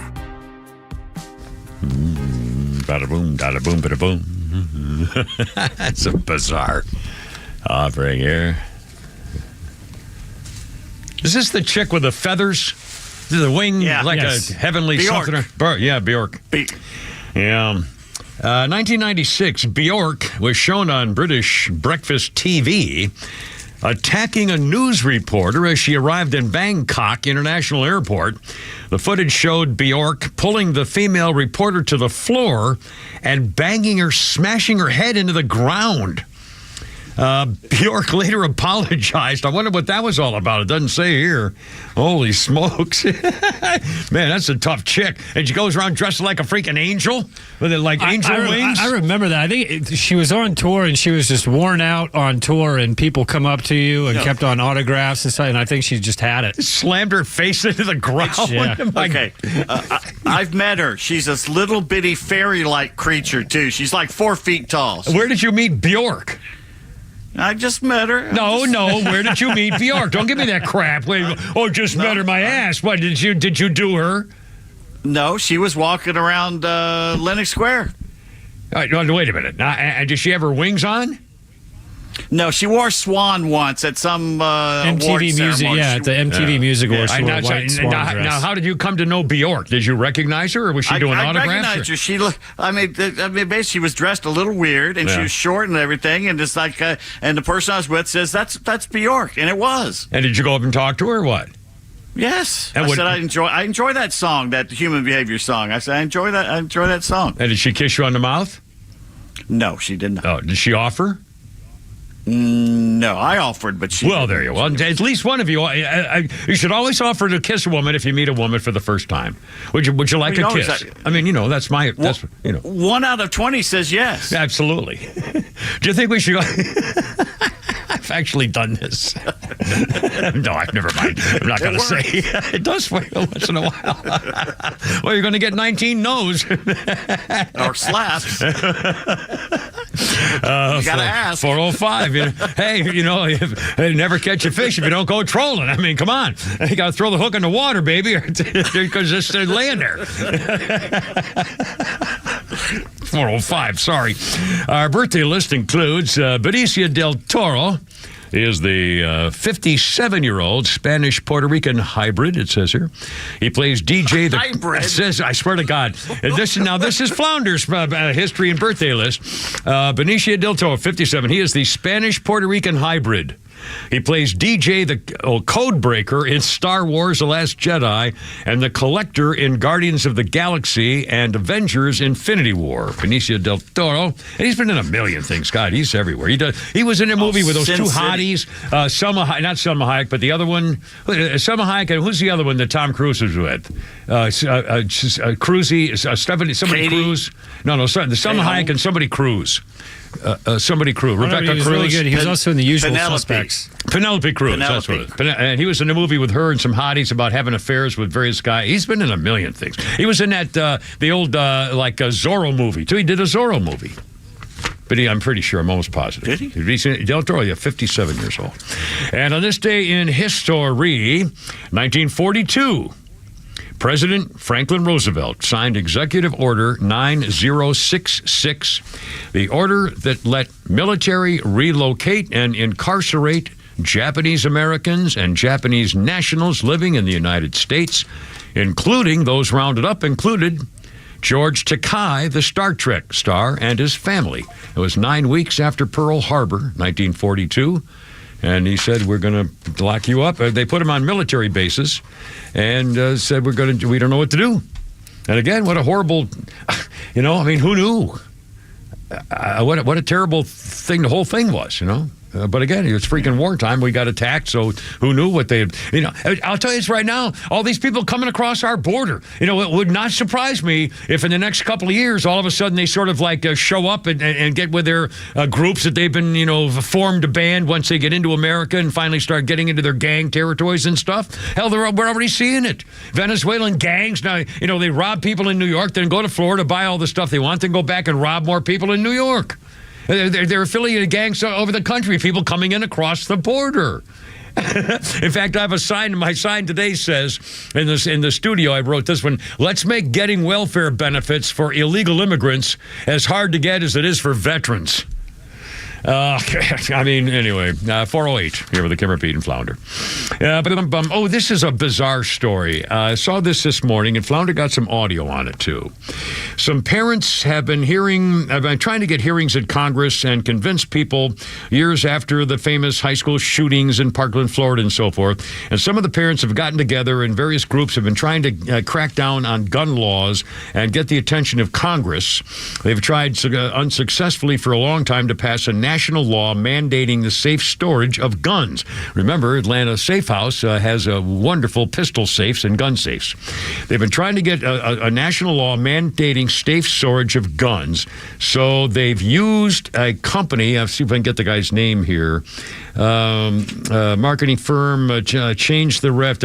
Anyway, this guy has used artificial intelligence to recreate the voices of their dead children who died from gun violence.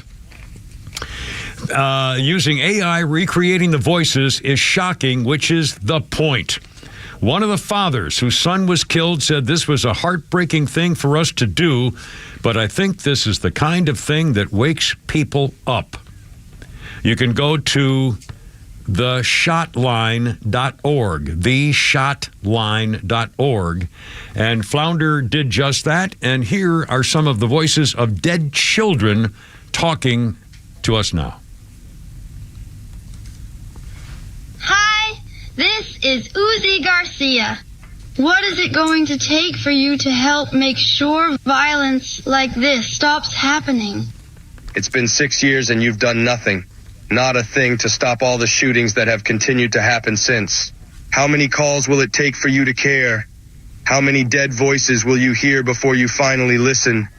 That's why my family recreated my voice using AI to call you today and demand change. Creepy. I wouldn't, I already have an opinion on gun control and things like that. It's certainly not going to change my mind on my opinion of gun control and things like that. But still, I appreciate the fact they're trying to do this for what they believe is their thing. But it just creeps me the hell out, I'll be honest with you.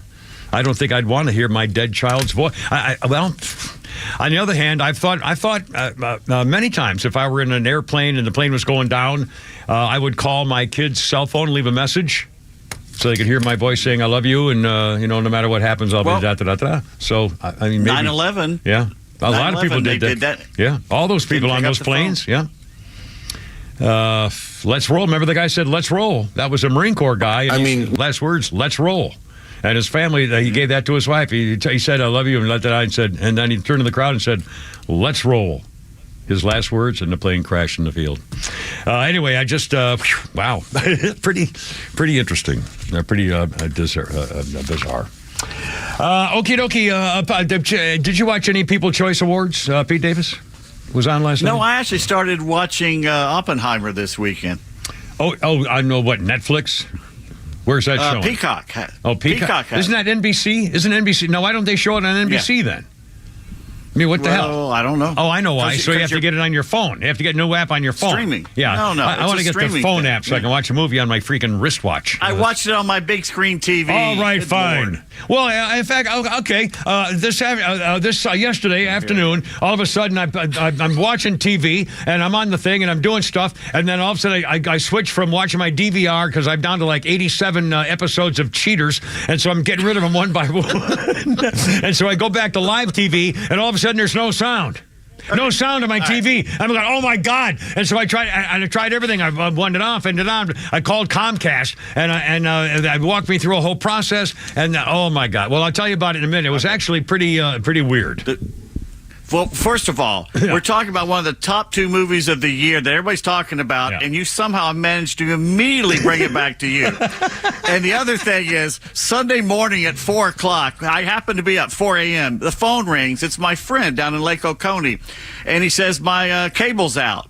And I was like, yes, so? And he goes, well, I got nothing to watch. I'm usually up at this time, and I got nothing to watch. So literally, I stayed on the phone with him for 3 hours because he was bored because he had no TV. Yeah, and you're calling me an idiot. There you go. Let me hold up this mirror for you. I got more on that on the whole Comcast thing, too, and I think I might have been talking to a machine. I think I could have been talking to an AI, a computer chick. We'll find out. All right, hold on. 4:13, Kimmer, Pete, and Flounder. It's President's Day, for goodness sakes. Here we go.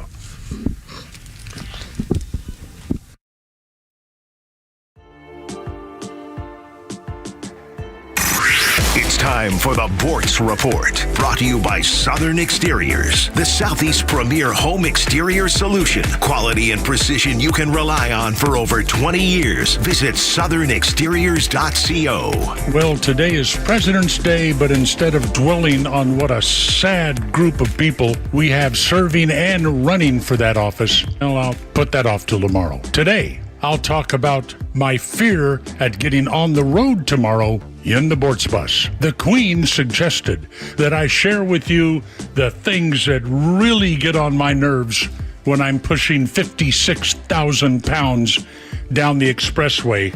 Number 5 is flashers. idiots, fools who turn on their flashers when they're driving in the rain. It's illegal. The people behind you can't tell when you're using a turn signal, putting on it's illegal, idiots. Next on the list, people who don't know how to merge onto an expressway. They drive 40 miles an hour down the ramp until they get on the actual lanes of travel. Then they speed up to match the speed of traffic. Gotta be Democrats. Next on the list, people who tailgate. What is the purpose of doing that? But I've reformed. I just move over, let them go by. They'll be in an accident somewhere down the road. Next on the list, people who drive too slow. No shortage of studies that show that people who are driving over the speed limit by 10 to 15 miles an hour are actually the safest drivers on the road. I'll get you the studies later on that one. And the most irritating thing that I run into on the highways, expressways, city streets, you name it, imbeciles who will not use their turn signals. They won't. Never. It ought to have a $500 fine. Levy that fine on a few people, the word will get around, and people will figure out what that little lever on the steering wheel is for. Oh, and by the way, and this is what's going to make me long today, there used to be a button on the floor for dimming your lights. You used your left foot. They changed that to the steering column as well. You know what happened then? Accidents. Blondes getting their feet caught in the steering wheel. Neil Bortz, Extra 106.3. Hey homeowners, Tug here with some exciting news. Southern Exteriors is your one-stop solution for top-notch exterior services, from roofing to siding, windows, gutters, and more. No more waiting. They can start on your project immediately. And with an in-house warranty division, Southern Exteriors stands by their work for years to come. From leaky roofs to faded siding, trust Southern Exteriors for a quick and lasting transformation. Don't wait. Transform your home today. Call 877-9-SOUTHERN or visit southernexteriors.co now. Southern Exteriors, quality and precision you can rely on for over 20 years. The Atlanta Braves are proud to host the annual Bill Lucas Ralph Garr HBCU Classic, March 1st and 2nd at Coolray Field in Gwinnett. Come see the Grambling State University Tigers take on the Florida A&M Rattlers. The HBCU Classic is designed to showcase HBCU baseball in the Southeast and foster the next generation of diverse baseball players. Friday's March 1st game begins at 5 p.m., followed by a game Saturday, March 2nd at noon. Tickets are $15. Get yours today at braves.com/HBCU Classic.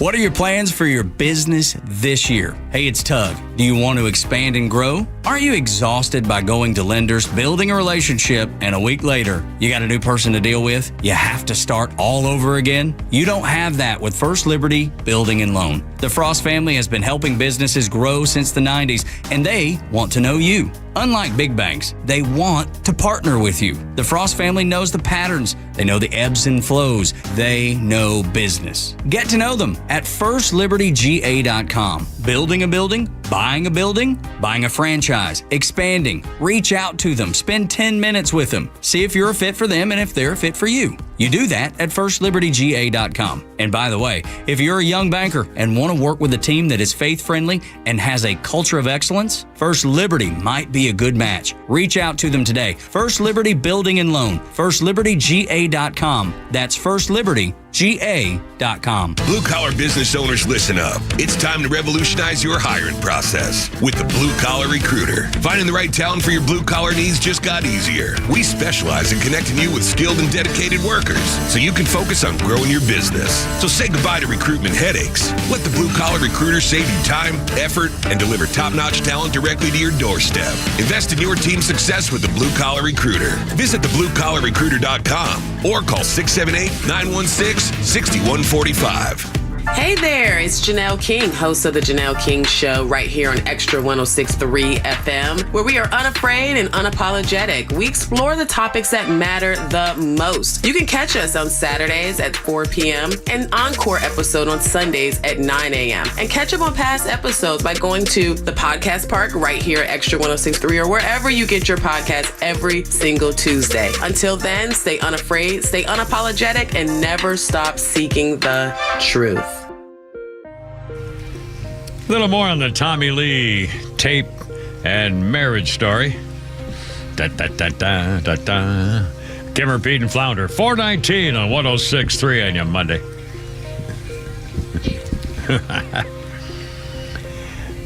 And 1995, Motley Crue drummer Tommy Lee married Baywatch actress Pamela Anderson on a Cancun beach. The bride wore a white bikini. Anderson and Tommy Lee married only 4 days after meeting and videotaped their sexual activities on vacation. The tape was later stolen and released on the internet, and so they sued the video company that released the tape. And Tommy Lee and his wife entered into a confidential settlement agreement, and they divorced 2.5 years later from sheer exhaustion, apparently. So anyway, that's the latest on Tommy thing. Let's see. Kimmer, Pete, and Flounder, how you doing? A birthday list includes Lou Christie. If you're of a certain age, you remember Lou Christie. Lightning strikes and two faces have I. Also, I'm going to make you mine, Lou Christie, with that big, high, screamy voice. What's that? You don't like Lou Christie? Don't remember him. Oh, you don't remember Lou Christie? Oh, my God. Two faces out. Lightning strikes? Oh, I can't believe you don't know Lou Christie. You can keep repeating the songs all you want. But you don't remember Lou Christie. Thank you. You're going to make me remember. I'm going to make you. I guarantee. Flounder, if you played that song. I'm sorry, what we got here? We got something new here? Oh, cool. This is really cool. Really cool. Ann Coulter. Okay, we got all sound here coming up with that, too. That's a great story. Thank you, Flounder. Hold on. And our birthday, we did a birthday. Our history list includes, on this day, in 1985, Coca-Cola introduced Cherry Coke. And I used to drink Cherry Pepsi because it was sweeter, and now I've switched back to Cherry Coke. I actually haven't drunk it in a while, but I have some in my refrigerator. I have regular Coke, Cherry Coke, and I've stopped drinking Pepsi for some reason. I don't know why. Have you tried the new Poppy soda drink they've been advertising? Coca-Cola advertising it? No, it's called Poppy, and it's supposed to be a healthy soda. Really? And Kroger sells it, and I tried some of it, and there's one that's an orange flavor, but it looks like Sprite. It's clear, and it tastes like Sprite, but it's supposedly better for you. Yeah, it helps. And I tried it. It was pretty good. It helps like your gut support and stuff like that. How's it spelled? How's it spelled? Poppy. P-O-P-P-Y or P-A-P-I? Yeah. I don't know. P-O-P-P-Y. Okay. P-O-P-P-Y, I think, is what it is. And the orange is pretty good. The ginger lime is like Fresca. So I've never seen. I haven't looked for it. It might be everywhere. I don't know. I have no idea. But I'll try to look for it. It's P-O-P-P-I, and they have all kinds of different flavors. Oh, excellent. Well, there you are. By the way, it's 4:22, the 4 o'clock hour, brought to you by Atlanta Safe House. Home of the Kimmer's Atlanta Safe House safes. You need a safe, you may not know it. Put your Social Security card in there and your medical records. That's all right. Learn more at atlantasafehouse.com. And you can go to their warehouse show house in Eckworth. Warehouse, idiot. Let's see. Okay, a little bit on the People's Choice. Now, again, all these award shows, I really stopped watching, although I did I forgot it was on, and about 10 after the hour that was on last night, I tuned in for a second, and the first thing I saw, I beg your pardon, I tuned in before the show started to see that runway where they introduce people and they show the gowns or whatever with the runway thing, introduction, red carpet before they actually go into the show. And I couldn't watch. I watched for like 37, maybe a minute, and I didn't recognize anybody. And the hosts were completely just awkward. Didn't know what to say. No, it was just horrible. It was just like you gave some high school kids a camera and a microphone and said, "Hey, I pretend you're doing a show." I mean, it was really. I was not impressed at all. And then so I was doing other stuff, and then later on, I tuned back in for a few minutes later, and I saw Jennifer Aniston walking to the podium to give an award to something. Man, is she beautiful. Boy, does she. I mean, she really looks 20, and although her mouth, she's had some work done. I noticed her. She got a little something going on in this area down here in the mouth area. She must have been pumping up with some Botox or something's going on. Maybe a little minor work kind of deal. But she's beautiful, Jennifer Aniston, and she's got to be 55 or something by now. 52 years old, probably 50. I don't know.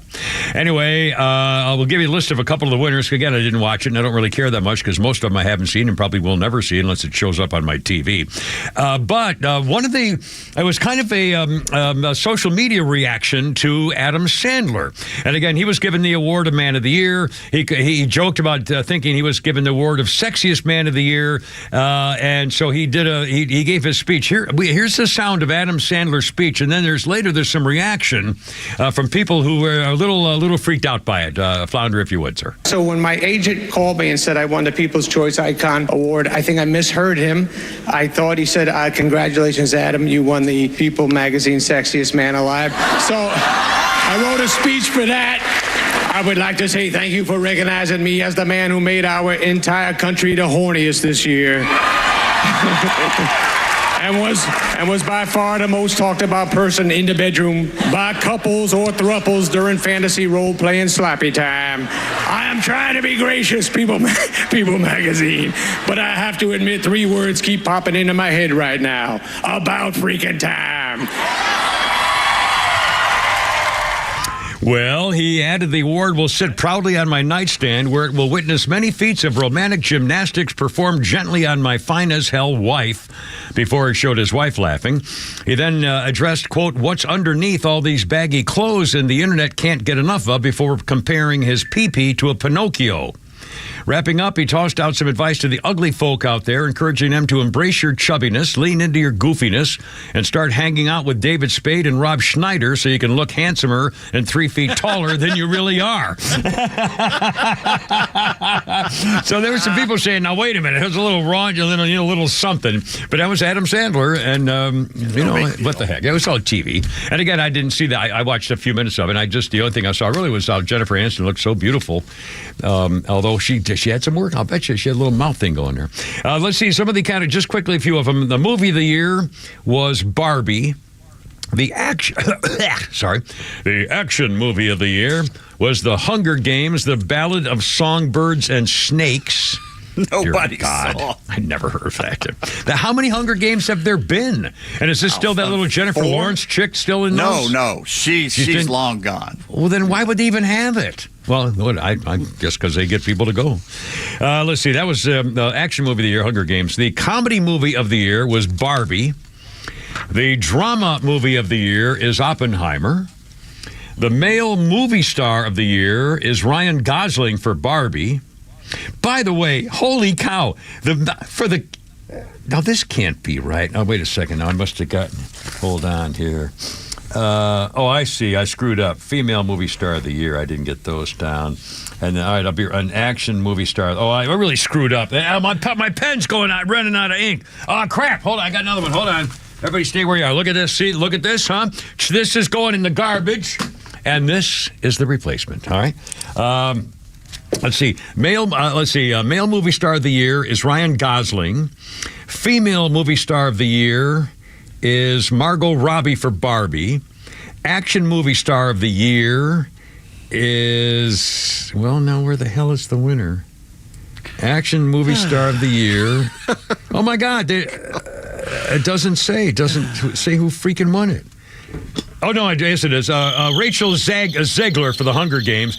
Comedy movie star of the year, Jennifer Lawrence. No Hard Feelings. Never heard of that either. And the drama movie star of the year was Jenna Ortega for Scream 6. Anyway, dear God. Sorry. Well, somebody maybe cares about the stupid people. Well, once I got started, I couldn't stop. What was that? For someone that's been up since 5 a.m. working on the show. I know. That was a disaster. It's not good. I'll tell you why. They ran it. I could show you the paper. They ran it all in together where you couldn't freaking separate it. So it's not my fault. Anyway. Okay, 428. Do we have time for the Ann Coulter thing?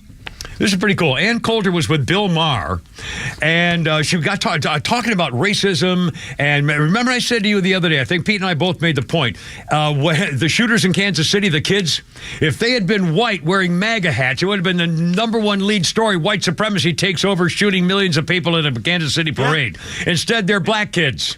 And so nobody knew anything. They were never described as black kids, never described as black gangbangers trying to make their bones raised by grandma or something. Well, Ann Coulter was on the Bill Maher show. Here's how that went when she says, kind of pointed it out.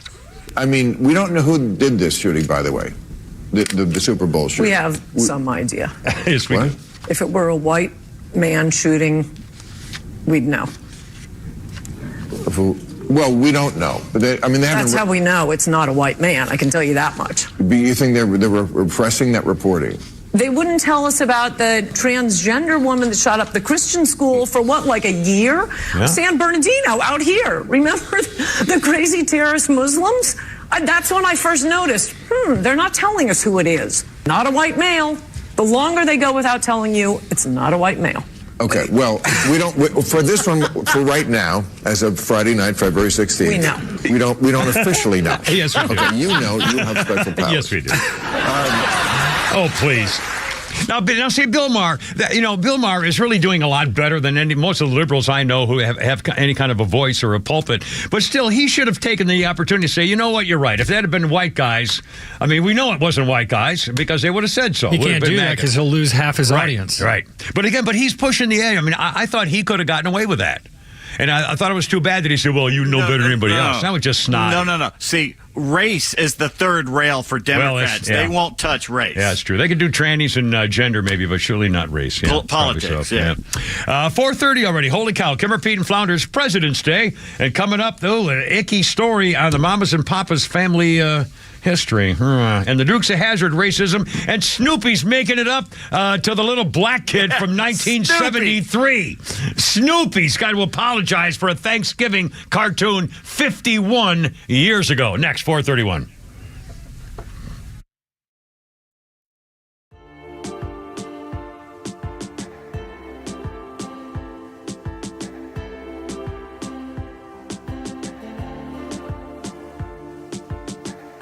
Stories that matter to you.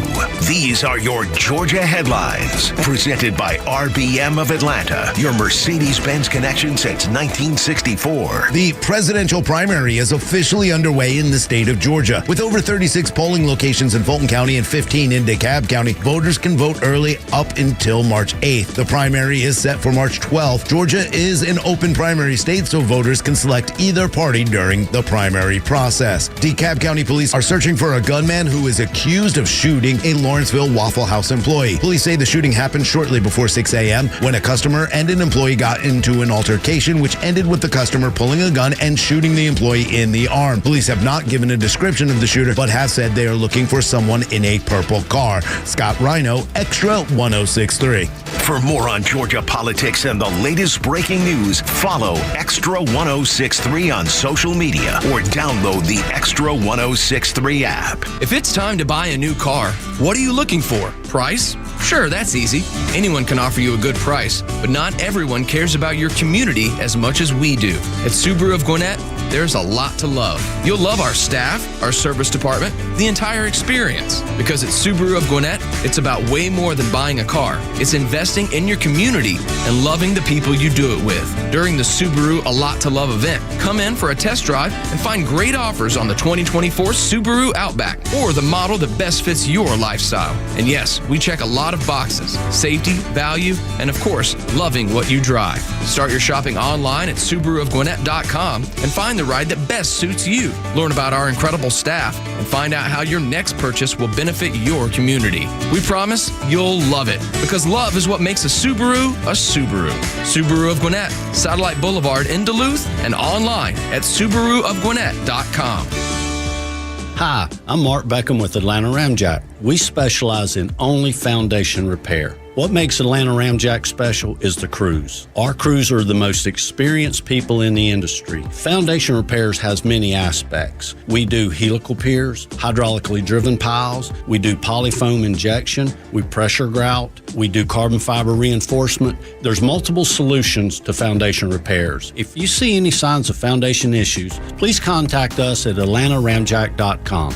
True Prep on Cobb Parkway is your one-stop shop for emergency preparedness supplies, including freeze-dried food, water filtration, first aid, and more. They also have a large selection of firearms, including a huge selection of AR-15s, firearm accessories, and ammo at the lowest prices around. They are locally owned and operated. You can visit their store in Marietta on Cobb Parkway or online at trueprep.com. That's TRUprep.com. Prepare today for a worry-free tomorrow at True Prep. Millions of guys suffer from erectile dysfunction. That's 1 in 4 men. And I can tell you, I'm one of them. If you or someone you know suffer from ED, Peyronie's disease, or PE, here's 38-year emergency room doctor and founder of Total Body Therapy of Georgia, Dr. Eric Deal. Patients who enter my office are often frustrated, hopeless, depressed, and embarrassed. I understand the problem, and I'm going to help you fix it. There are lots of competitors that don't have the credentials that I have. When you go to other clinics, you're not going to see a board-certified physician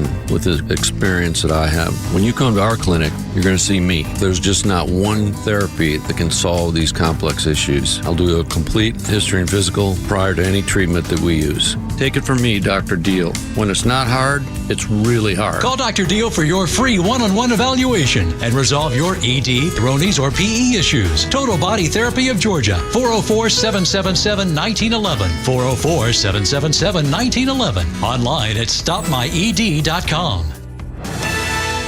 Hey Atlanta, it's Ben, host of the Weekend Ben Burnett Show, proudly brought to you by Peach State Pride. Each and every weekend, we bring you all the issues going on around the globe and what America's ultimate role is in order to drive our agenda forward as conservatives. And if you ever miss an episode, you can download everything I've ever done on Apple, Spotify, or you can go to the podcast park. See you around, Atlanta.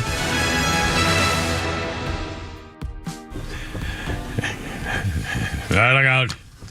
You've been warned. 4:35, Kimmer, Pete, and Flounder. Look out. President's Day, baby.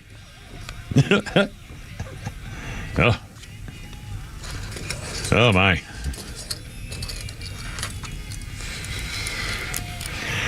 Yeah, that's Guns N' Roses, sir.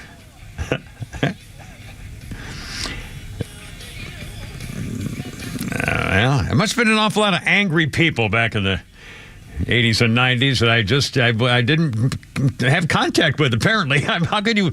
Well, whatever. 1992, Guns N' Roses, the Use Your Illusion tour, Guns N' Roses. 1992, this day, played the first of 3 gigs at the Tokyo Dome, the 55,000-seat baseball stadium. The Big Egg is the largest concert hall in Japan. In 92, Guns N' Roses. I can imagine the Japanese to Guns N' Roses. Well, speaking Japanese, speaking Japanese. What was that song? Remember that? Speaking Japanese, or something like that. I forget what it's called. I think I'm speaking Japanese. Is that what it is? Learning Japanese? Was that it? Turning Japanese. Turning Japanese. Yeah, that was what it was. I really think so. But they're just so thrilled I'm doing that for all of our Asian friends. And you know what that meant, right? That was a euphemism. I don't know what that means. Turning Japanese. You squint squinting?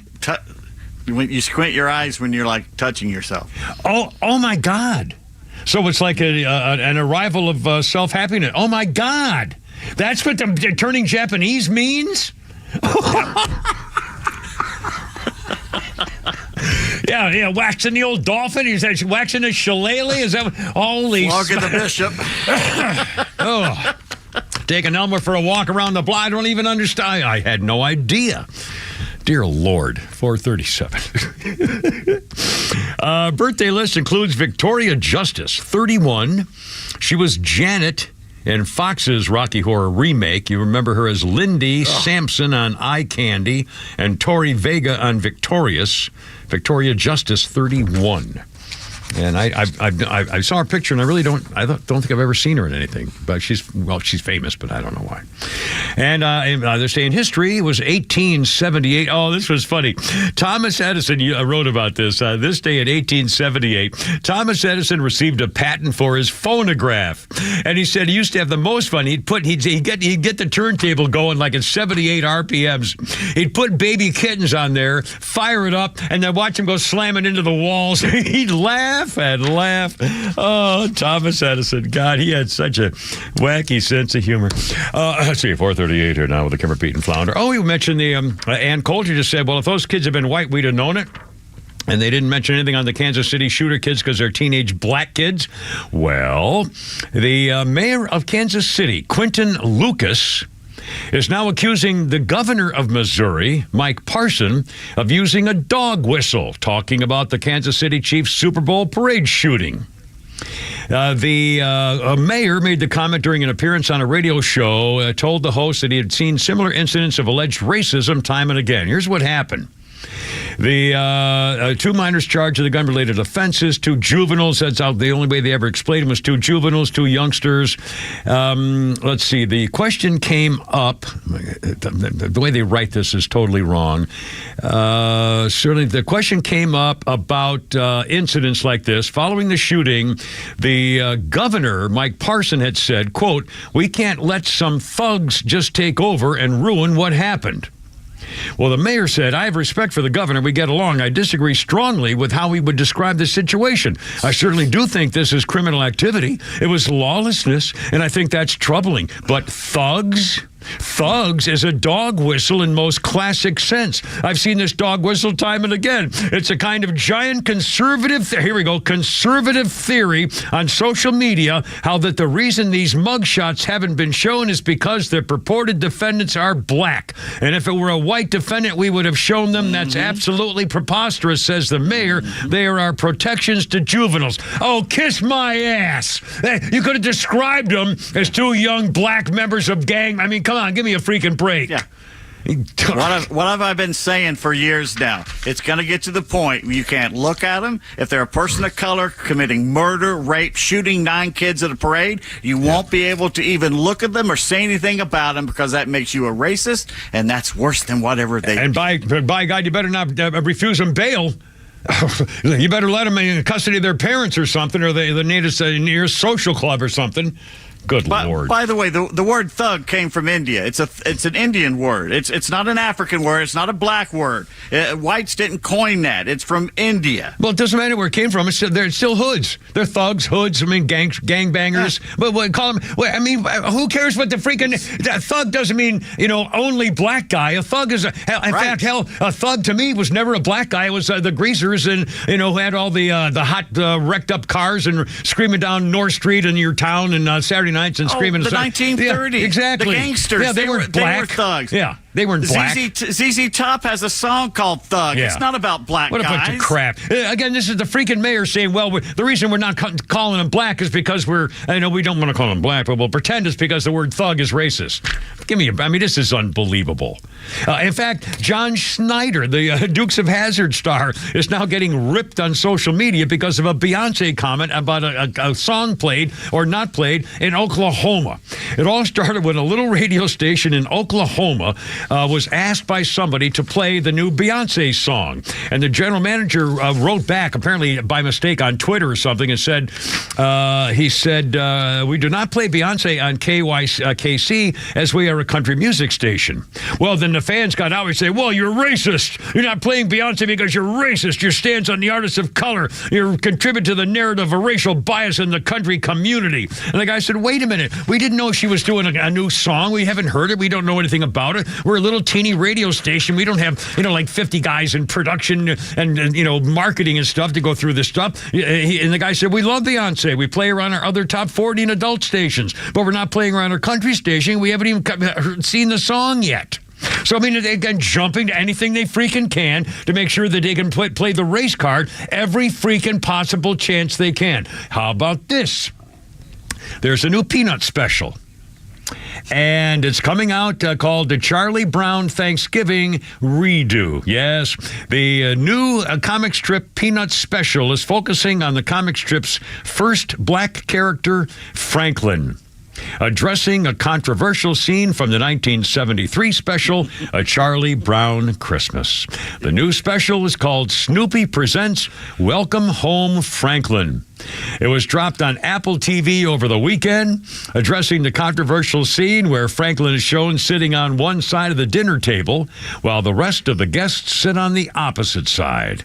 In the new special, all the Peanuts characters are shown rallying around Franklin at the same dinner table. Hey, Charlie Brown says, "Hey, Franklin, we saved you a seat over here." And Franklin walks around the table. He says, "You know, you found your home when you're surrounded by good friends." Charlie later says, "To make it have the most impact, it suggested we match the shot exactly to what it was in the Thanksgiving special," said the director, recreating the scene. "So we looked at the original frame. You'll see in the special, it's even the same weird, wonky perspective of the table. We put it in there just so it would immediately get people to connect to that moment." The son of Charles Schultz, a creator, as executive producer, said it was his son Brian told him about the issue with the scene. "It was important to my son. This is our chance to rectify the whole thing." Franklin's black character was introduced in 1968. Some newspapers refused to run those comics with Franklin in them. Martin Luther King Jr. had been assassinated, Charles Schultz said.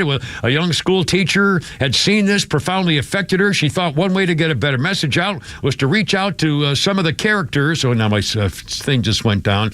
Get a message out was to reach out to cartoonists, see if they could get a black character in the cartoon world, which had not been done till then. The time in 68, similar to the time we have right now, lots of divisiveness and anger, but he hopes the new special will show how people can come together if you just take it down to a basic level. I take total blame for this. I'm sorry. I apologize. What did you do? Just the other day, I was talking to a friend of mine, and I said, "You know what I just realized? Yeah. We just went through Thanksgiving and Christmas, and I didn't hear one complaint about Franklin sitting by himself on the other. That was the first time in 20 years I hadn't heard anyone bitch about it. And I just said that 3 days ago, and here this comes out." Well, there you are.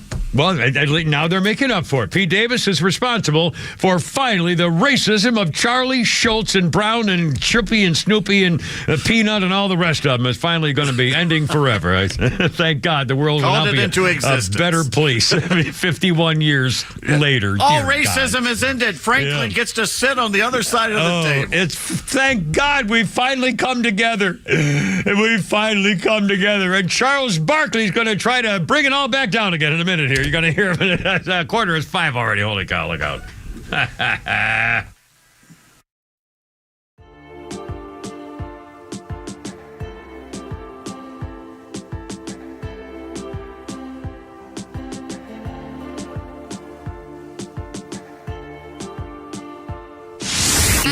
The legend Neil Borks is only on Extra 106.3, Atlanta's only conservative news and talk station.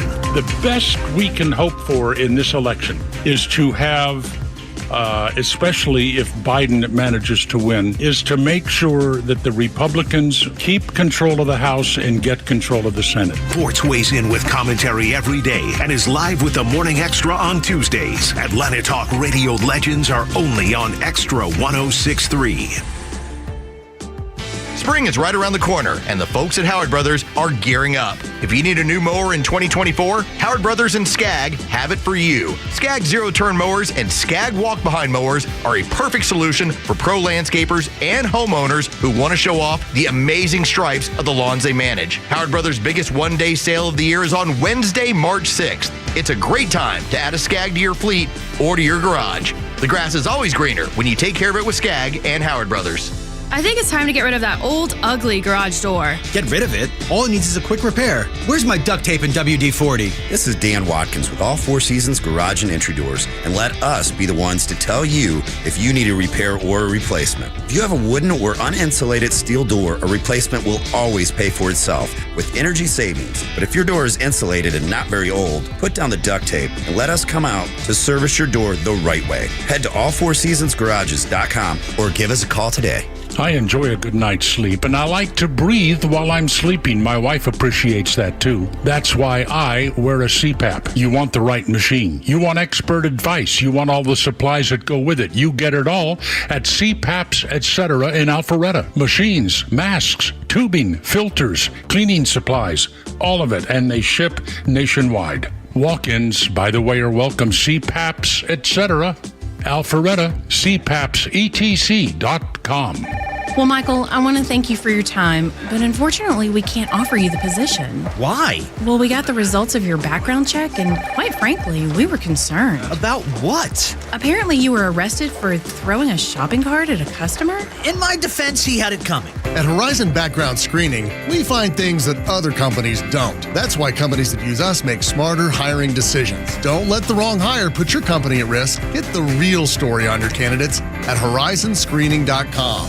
What's your retirement plan? Master Plan Retirement Consultants specialize in constructing plans designed to meet the challenges you could face over the course of a retirement. As holistic retirement planners, we cover tax, income, Social Security, legacy, healthcare, and long-term care planning. Our strategies are designed to maximize your retirement savings and income while minimizing taxes and protecting your assets from forces that could disrupt your retirement, providing peace of mind. A fiduciary advisory firm, Master Plan Retirement, works with you to create the potential for a sustainable retirement and a legacy to be remembered. Join us on our weekly radio show, Retirement Roadmap, every Saturday at 12 p.m. on Extra 106.3 as we discuss retirement topics for today's financial environment. Episodes can also be found on YouTube and on your podcast platform. Find us at masterplanretire.com to schedule your complimentary consultation. Master Plan Retirement Consultants. Plan well and prosper. Advisory services offered through Master Plan Retirement Consultants, Inc., a registered investment advisory in the state of Georgia. Insurance, tax, and commodity services offered through Fricks & Associates, Inc., DBA Master Plan Retirement Consultants. The aforementioned are affiliated companies.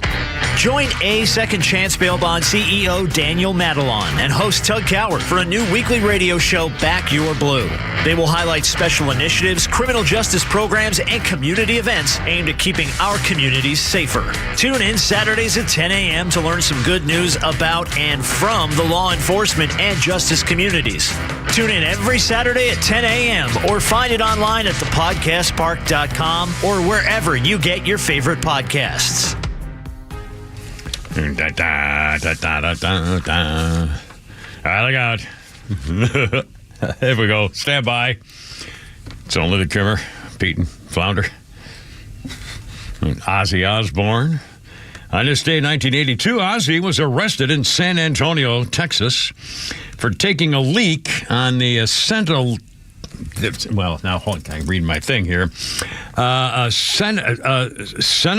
is that what it's called, pronounced? I don't know what that is. At the Alamo, is that a little sign, right? A little, like, plaque? Isn't that what that means? He took a leak on it at the Alamo, which honors the Alamo defenders. Ozzy Osbourne was wearing a dress at the time he was arrested in 1982 at the Alamo for taking a leak. Apparently, his wife Sharon hid all his clothes so he couldn't go outside. So he said, screw you, and put on a dress and left anyway. Ozzy Osbourne was then banned from ever playing in San Antonio ever again. Of course, they lifted the ban 10 years later in 1992. Later interviewed, Ozzy said his next goal was to take a leak on the lawn of the White House. Well, I hope you were able to pull that up. And my iPad just left. I got to redo it again. 1, 2, 3, 6, 6. Okay, so that's our music. Now, hold on, birthday list. It includes the hideous Prince Andrew, 64 years old today.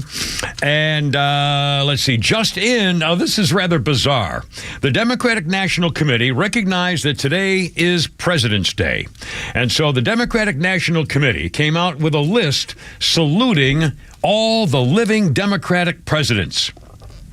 Well, they almost came out with a list saluting all the Democratic presidents. They forgot to mention 99-year-old Jimmy Carter.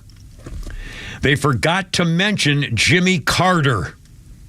They now has deleted the Democratic National Committee post, showed a picture of the former President Clinton, Obama, and Biden with the caption, Happy President's Day. Jimmy Carter, of course, who recently surpassed the 1-year mark in hospice care, was not included. The DNC didn't respond immediately to a request to explain their idiot selves. Jimmy Carter turned 99 in October. He's been in hospice care since last February 18th. Jimmy Carter's the longest living president, would spend his remaining time at his Georgia home in hospice care instead of continuing his cancer treatments. Let's see. Decided to spend his remaining home at time. Saturday, they said the statement of the 99-year-old, grateful for many expressions of love they received, continued respect for the privacy during this time. Anyway, DNC forgot to mention Jimmy Carter. How unusual. These freaking idiots. 4:53 with the camera, Pete and Flounder. Also, you're going to hear Charles Barkley, and, of course, Holy Crap at Sports is coming up here as well, too. do. 453. Oh, God. Oh, yeah, send a note. What, Flounder? What do we figure? Flounder's funny here. What do we got? Jeez. So I'm very liberal. My mom's a Subaru Outback and Eddie Bauer edition. And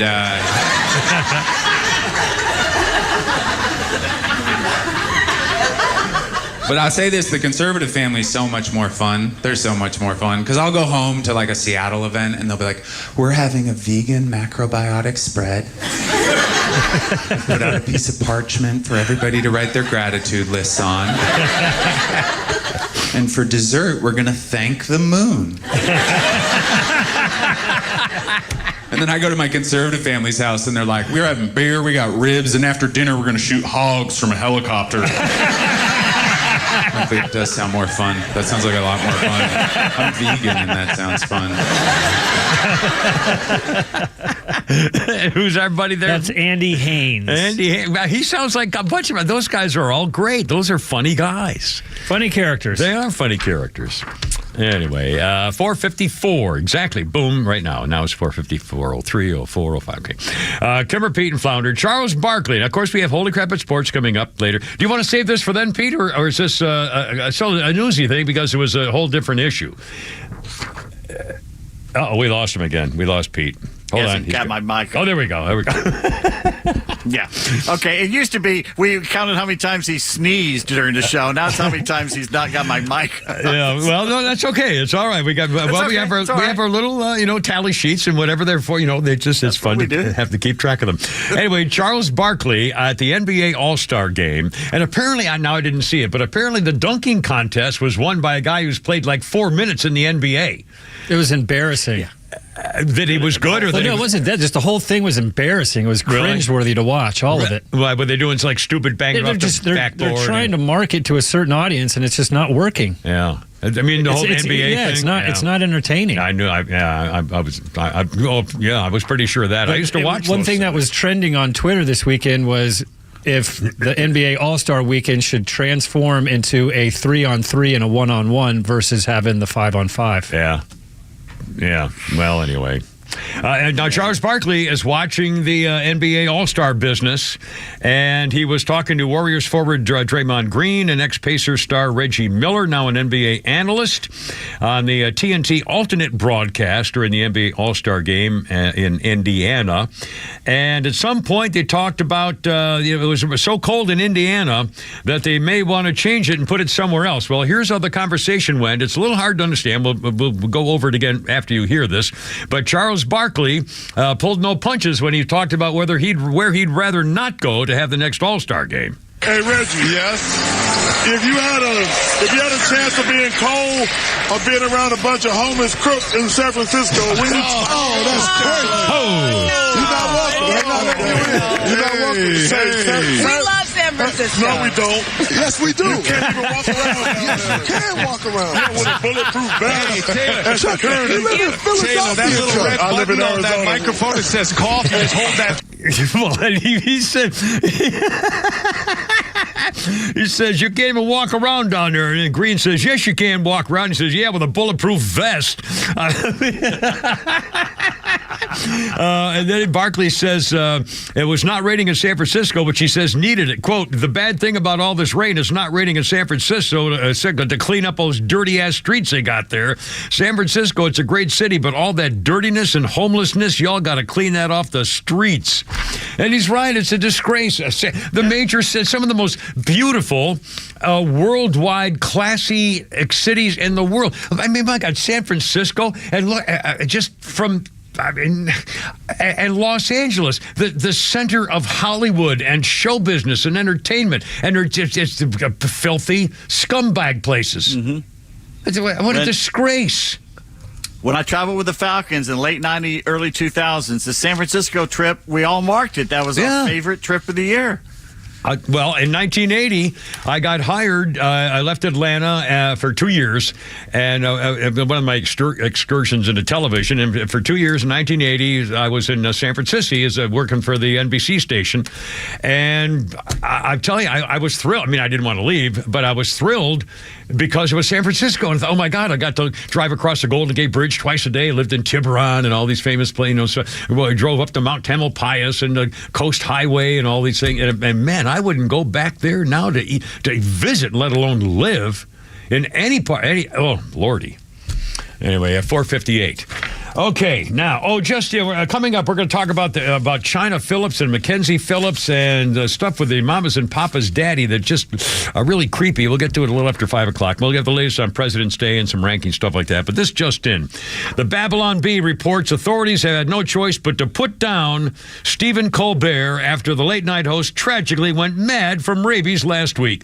We just couldn't bring him back. It was too far gone, said Don Mattingly, head of the New York City Animal Control. When we caught him, oh, my God, Stephen Colbert was already foaming at the mouth. He had bitten 3 patrons at Ruth's Chris Steakhouse. There was anarchy in there. Colbert had begun showing early signs of rabies infection over the past week, the symptoms sadly going unnoticed. The dead eyes, the angry outbursts, the bite marks of several bats on the shoulder. We should have seen the signs. I began to suspect something amiss when Stephen started drooling and screaming that a force image of Trump was hitting him with a lightsaber, but that just wasn't really out of character. I feel so responsible. They tried to trap Colbert in order to administer the rabies treatments. The former comedian had already lost most of his brain tissue by the time he had been quartered in the steakhouse. He was a shell by then. The rabies was in control. Poor guy kept taking his glasses off and screaming that the end was nigh, asking if anyone could pour a bucket of ranch dressing in his mouth. He was already gone. Rest in peace, Stephen Colbert. Babylon Bee. Coming up on 5 o'clock, holy crap, it's sports. More Flounders funnies and creepy John Phillips. Yucky, yuck, yuck. 5 o'clock, Kimber, Pete, and Flounder. Look out.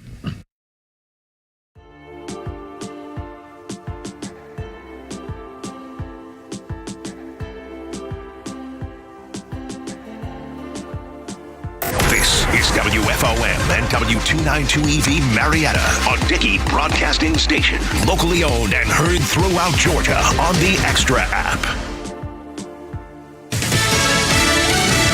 High risk in the Red Sea. I'm Lisa Brady, Fox News. That's how one defense official describes it as Iran-backed Houthi rebels keep attacking ships. A senior U.S. defense official tells me they are concerned the U.S. public has gotten lulled into complacency, thinking it is easy for the Navy to keep defending its ships.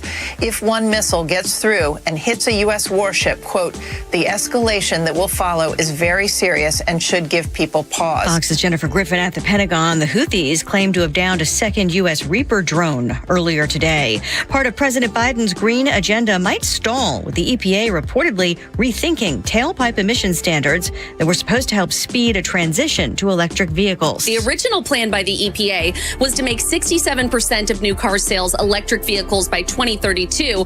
By comparison, last year, just over 7% of new car sales were EVs. So they were shooting for a 60% jump in less than a decade, something that major automakers warned was too ambitious. The group representing GM, Ford, and Toyota called the goal at the time not reasonable or achievable. Fox Business's Hillary Vaughn at the White House. There are reports the EPA may slow the pace of new requirements. The United Auto Workers Union, which has endorsed the president's re-election bid, raised concern about the EV push potentially costing them jobs during a strike last year. Police in Texas are following leads and asking the public for more tips in the search for 11-year-old Audrey Cunningham, who went missing near her home last week. 42-year-old Stephen McDougal named as a person of interest. McDougal resides in a camper behind the residence where Audrey lives with her father, grandparents, and other family. The family does have a relationship with McDougal. Lieutenant Craig Cummings with the Texas Department of Public Safety says McDougal was arrested Friday on an unrelated assault charge, and investigators are giving him a chance to cooperate. America is listening to Fox News. Hi, I'm Henry Winkler. My eyes are very important to me. My eyes connect me with everything I love. I loved my late father-in-law dearly. He always lit up a room, but his vision dimmed with age. He had age-related macular degeneration, or AMD. And since partnering with Apellis, I've learned there's an advanced form of dry AMD called geographic atrophy, or GA.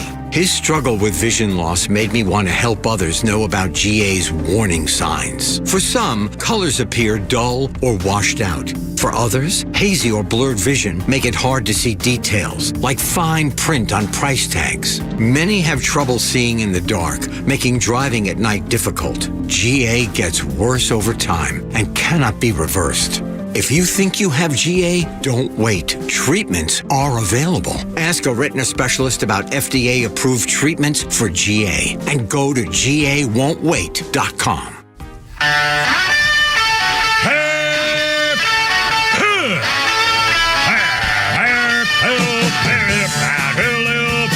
Let's get it together, ladies. Left shoulder, right a bike. Ready on your dog. Target.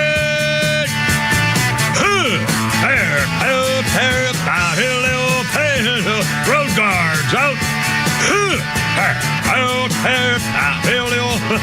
Look out. It's only me. It's only the Giver House. I call it 503 with Pete Davis and Flounder. It's freaking President's Day on your Monday. I guess that's no post office, no banks, no federal stuff. And here at work, we've had pretty much a full house, I think. The parking lot is a little lower. The traffic was less coming in to work today. But I'm not sure. Have you ever taken President's Day off? I'm not even sure when that really became a thing at most businesses, I don't think. Anyway, I don't think I have. President's Day. But the Kevin Pete and Flounder. We used to. What's that? Yeah? We used to till MLK Day replaced it, didn't he? I think you're right. It was like a day in winter. Yeah, I think you're right. Let's see. 504. Here's a phone number if you'd like to join us. 404-741-1230. 741-1230. President's Day. And there's a ranking of the presidents by some group called the 2024 Presidential Greatness Project. A survey of 154 respondents of so-called experts in politics and presidential history and all that kind of thing. And we'll get through. By the way, I'll give you the ranking here as they see it, which is totally freaking ridiculous.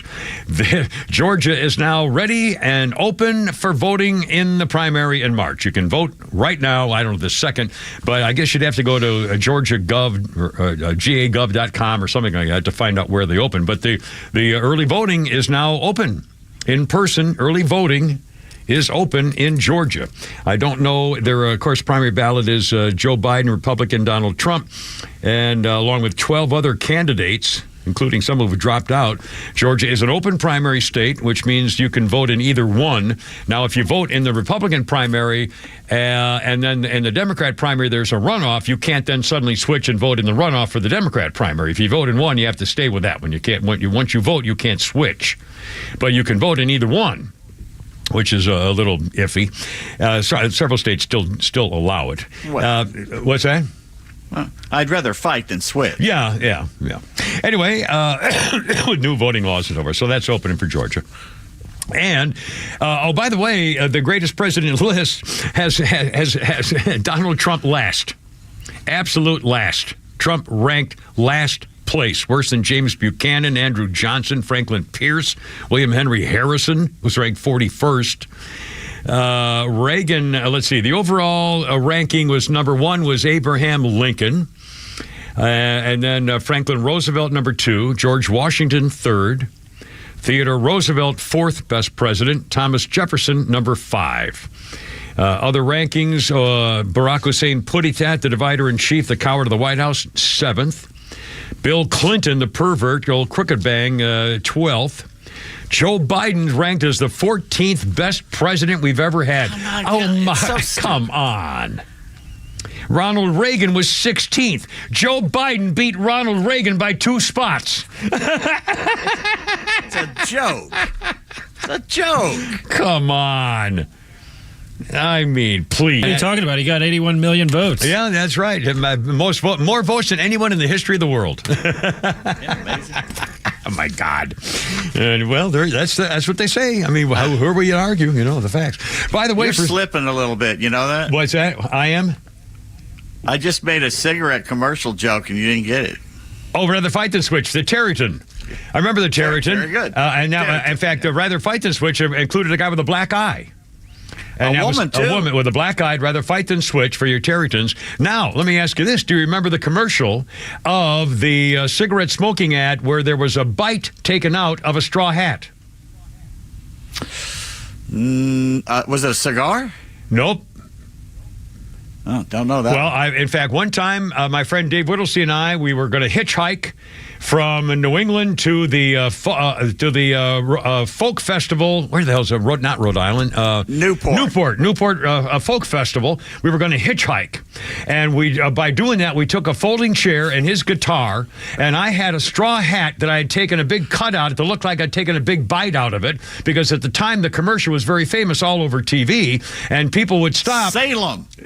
People would stop, and we got a ride in 2 rides from like hundreds and hundreds of miles to go to the folk festival, hitchhiking, 2 teenagers, one because he had a guitar on his lap and I was wearing a straw hat with a big bite on it, and I can't remember the name of the cigarette commercial that used a straw hat with a bite on it, but I remember taking the bite out of it and I think it worked. It was Salem. Might have been. I can't remember. And it was a straw hat and there was a bite out of it.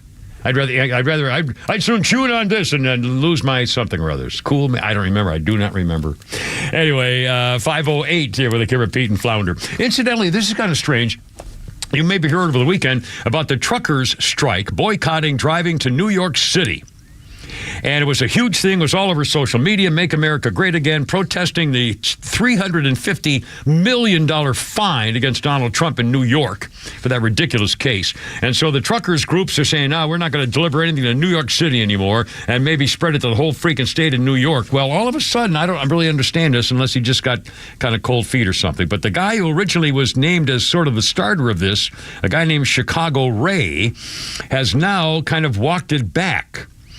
Chicago Ray called on truckers to boycott driving to New York City because of the Trump fine, and now Chicago Ray has taken back his call to action.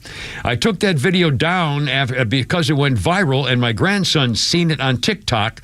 I stand with Trump 100%. Truckers for Trump, known as Chicago Ray, wrote on X, formerly Twitter. He continued writing, drivers can make their own decisions based on their families and their careers.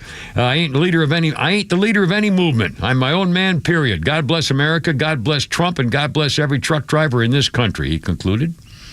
And for some reason, he took down his thing and said, he didn't want to be the leader of it. But a lot of folks are jumping on. And they're saying, you better stock up. New Yorkers better start stocking up on stuff, because truckers are not going to be delivering to your stinking city. And again, I love to make the point. Everything you see right now, everything you're looking at, except trees and things that grow in the ground, everything you're wearing, everything you touch at home, everything when you drive into your driveway, how you get there, what you see when you open the door, everything inside your house, everything basically in your life at some point was on a truck. At some point, everything you need to live, even vegetables, fruits, food, was on a truck. Everything. Water, shelter, safety, security, guns. I mean, everything in your life at some point was on a truck. It had to get from where it was made to where it was sold or given, and it came on a truck. That's how important truckers are. You're telling me that a truck shows up at my well and loads up the water and brings it into the house and gives it to you. I'm telling you, the truck made that well. The truck brought you those bricks, Pally.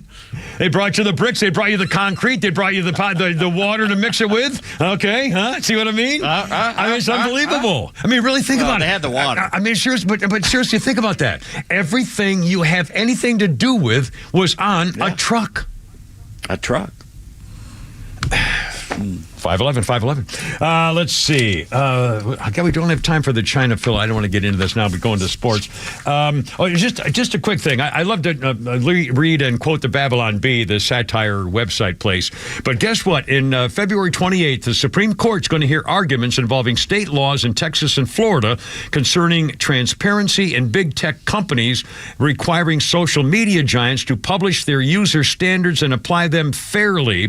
The Babylon Bees filed a friend of the court brief saying when left to their own devices, big tech abuses vague policies to silence voices that challenge its orthodoxy at the expense of conservative and religious viewpoints.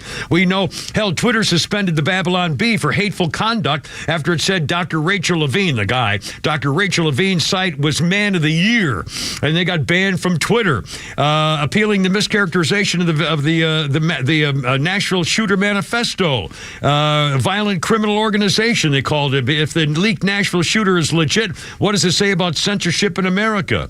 They suspended Franklin Graham for hate speech, saying the bathroom law, we need to go back to God. And they claimed he was hate speech. Franklin Graham, the minister. And they banned him. So Babylon Bee filed a Supreme Court brief saying, you can't be passing these laws. They're going to abuse it like they're doing already.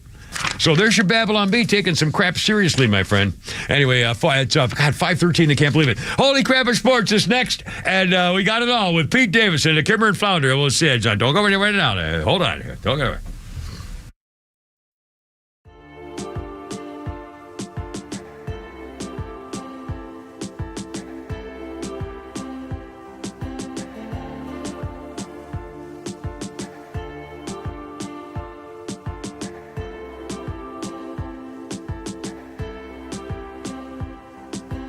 Atlanta radio legends collide on Extra 106.3. The legend Neil Bortz is live every week with Atlanta legend The Kimmer. Because when you get these two guys together, who knows where we'll end up? I am shocked. Shocked. Well, not that shocked. The Kimmer is live on your drive home every weekday afternoon from 3 to 6. And now Neil Bortz joins the show every week. And if you miss it, catch up anytime on the Extra 106.3 app.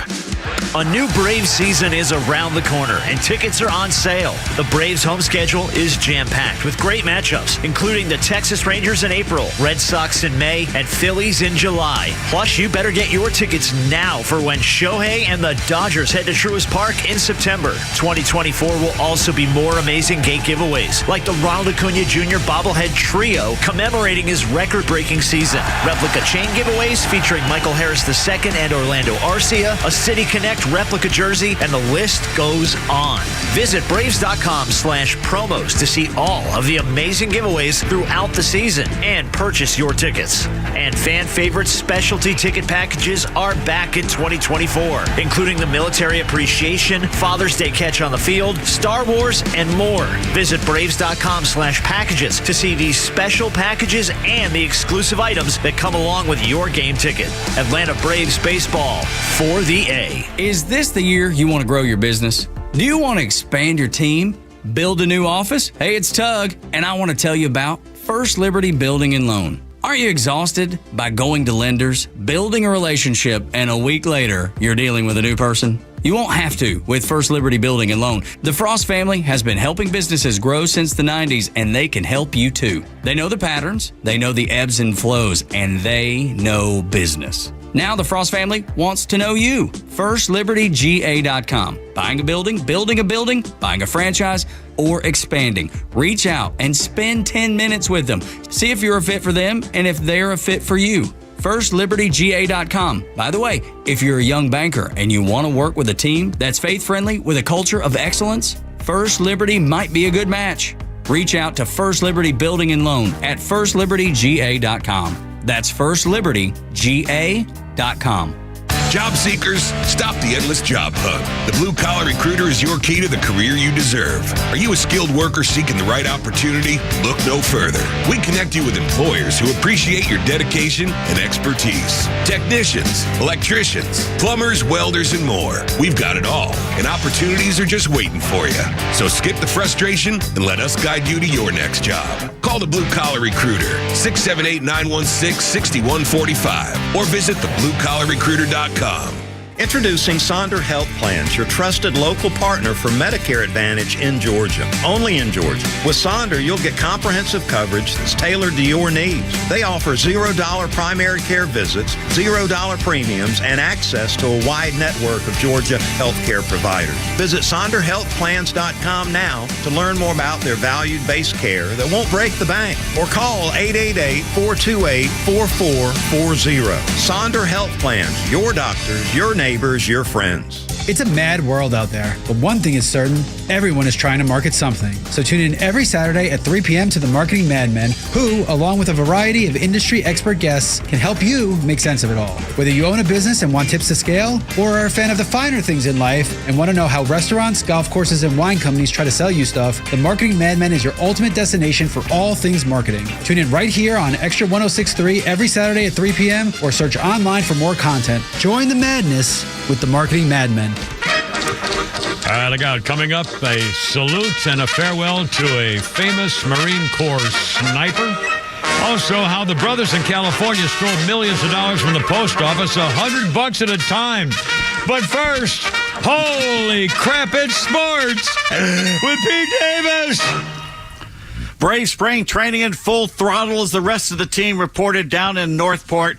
Nick Cellini and Chris Domino on Sister Station 680 The Fan are down in Florida this week, and they spoke with manager Brian Snicker about third baseman Austin Riley being one of the leaders on the team. We got a bunch of them in there, him, Matt Olson, Max Fried, Ozzy. There's just a lot of guys in that club. Charlie come in, there's a lot of these guys that come with instant credibility over what they've accomplished in their career, and it's a really good place in that room over there. I'm really excited this year. I'm more excited this year than I was last year. I just don't know why. Some years I'm more excited than others. Well, I am excited this year. We should be down there. We should be down there. Come on. Okay. Come on. You're not going to let us get anywhere near that. We'll get Matt, Scott, Steve, all of them. We'll get them all to get us down there. Okay.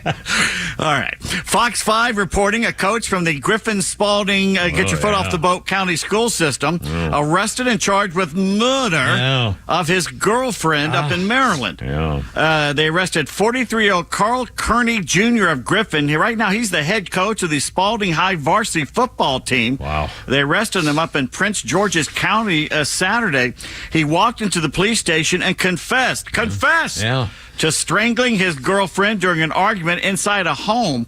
Told officials he tried slapping her to bring her back before he fled the scene. I don't think that worked. No, that's not that. No. Strangled the breath out of him. Slapping him doesn't really help. Well, he walked in First and confessed, so that's, that goes, that's good, at least. First and second degree murder is what he's getting charged with. Brutal.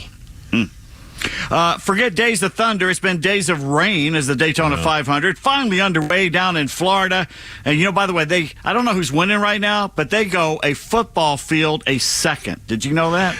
I believe it. I will never forget. Now, I've never actually been in the infield area of a NASCAR race. Oh, you got to do that. But I've been in the pits and with the racers at Indianapolis 500 car with those, and you can't even see them. If you're standing still, they go by, and you may think you saw some kind of blip. I mean, you can't see them. Well, the sound of an Indy 500 race and a NASCAR race is a little different because on the infield, you've got to at least once in your life go down to AMS, which I think is coming up very soon here, and sit in the infield because when they go by and they rev, when they start really going, it literally is like a herd of dinosaurs going by, and every sense you have, I mean, your skin vibrates, your feet vibrate, the ground is shaking, your eyes, your ears, your smell, taste it in your mouth, you can taste the gas. I'm telling you, every sense you have will become awake when those suckers go by. Yeah, it's unbelievable sensation. Yeah, cool. By the way, it didn't get off to a roaring start this morning. 2 jet dryer trucks collided on the track. Yowie. Well, you know what they say. If you ain't denting, you ain't drying. Oh, boy. By the way, my car has more horsepower than the NASCAR race cars allows. You know that, right? Sorry. And why aren't you down there? Well, because I'm not good. Mr. Big Shot. I have no skills. Chicks need guys with skills. I have no skills. That's right. ESPN NFL analyst Mike Tannenbaum, a former GM of the Jets, who says a lot of dumb things. Maybe onto something, though. He thinks the Falcons should trade up to the Patriots' number 3 pick to choose LSU Heisman Trophy winning quarterback Jaden Daniels, and he's not the only person saying this, so maybe there's something in the cards. Miami? We'll you say Miami should be doing it as opposed to Tua Tagovailoa? Get rid of him. The Falcons. Why would I be? Why would I be talking about Miami? I thought you said I swear to God, I thought you said the Dolphins. I thought, well, why would they do the Falcons? That? I'm sorry, it was my fault entirely. I'm just maybe I did say Dolphins. If we rewind that, I'll bet you said Dolphins. I could be wrong. I think I said. Well, maybe I did. Let's blame me. Let's say I was mistaken. But just for the record, people are saying the Falcons should trade up to 3 to get JT to get to the guy. I think you have Dolphins on your mind because you were talking about them earlier, if you remember. I was remembering. I've got a mental problem. Flogging of my own Dolphins. Let's move on. Yes. 211 to 186. Yeah. You see what I've done? What do those numbers mean? 211, 186. Well, it's probably the latest NBA game, but NBA All-Star game. Yep. Are you serious? Final score, 211 to 186. The East Debacle beat the West Debacle in Indy last night. Oh, man. I've seen more defense being played in back seats of station wagons on prom night. I'm telling you, there's no defense at all.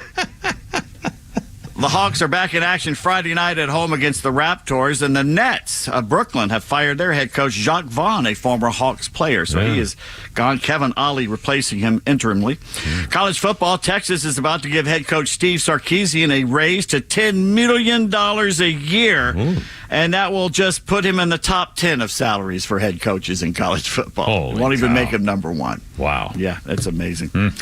And if you play massive parlay bets, you're probably the sucker in the room because it's very hard to win a parlay, especially a bunch of them, at the same time, unless you're former Cowboys wide receiver Des Bryant. Bryant won an absurd 13-leg men's college basketball parlay on BetMGM Sportsbook over the weekend. Sheer luck. It was sheer luck.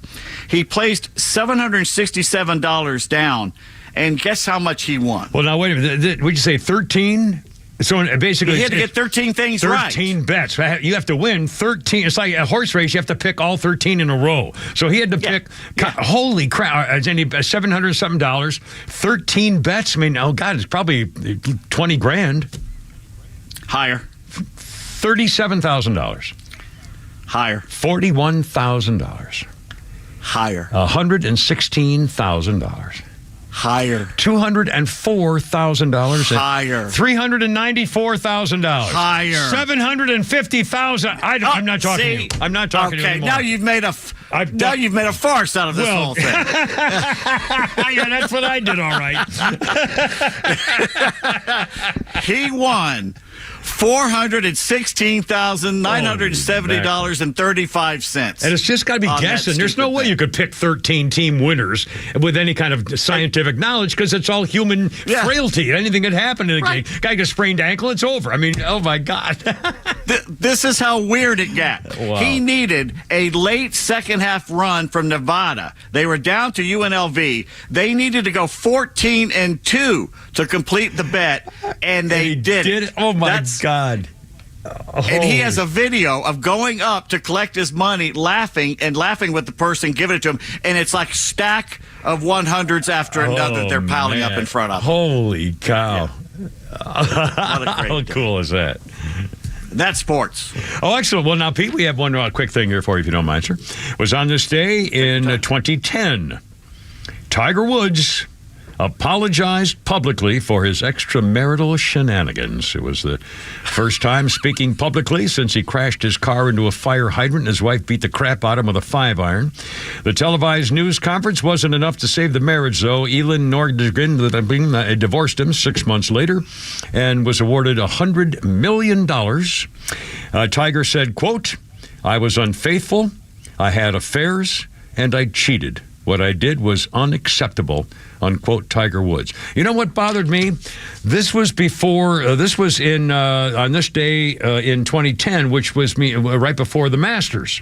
And then remember, at the Masters, they had Hootie Blowfish, Hootie Johnson, Hootie, whatever the guy. Darius Rucker. Yeah, no, the guy at the Masters, Hootie, the Masters chairman. Johnson. Hootie Johnson, is that it? Hootie came out, and he actually read a statement castigating Tiger Ingram. Woods. No, it's Hootie. What the hell's his name? Ingram? No. I can't believe I'm doing it. It won't come out. Anyway. It doesn't matter. Yeah, whatever. He read a statement saying how disappointed we were with our Masters champion, Tiger Woods, and his attitude. And I thought, why did you do that at all? It's like people were demanding, like he hadn't gone through enough to get caught on it and then make a public statement. And then all of a sudden, the guy at the Masters had to... William Hootie Johnson. Hootie Johnson, yeah. Had to castigate him right there in front of God and everybody. I thought that was really... I didn't get it. What possible reason would he have to say anything about Tiger Woods? So he's a Masters champion. It doesn't mean you have to, say he was a bad guy and we hope he learns his lesson or something. It was horrible. And by one sports birthday, Roger Goodell is from the Miami Dolphins, is 65 today. Did we ever find out if I said Dolphins or not? I'll bet you did. I swear to God, I'll bet you did.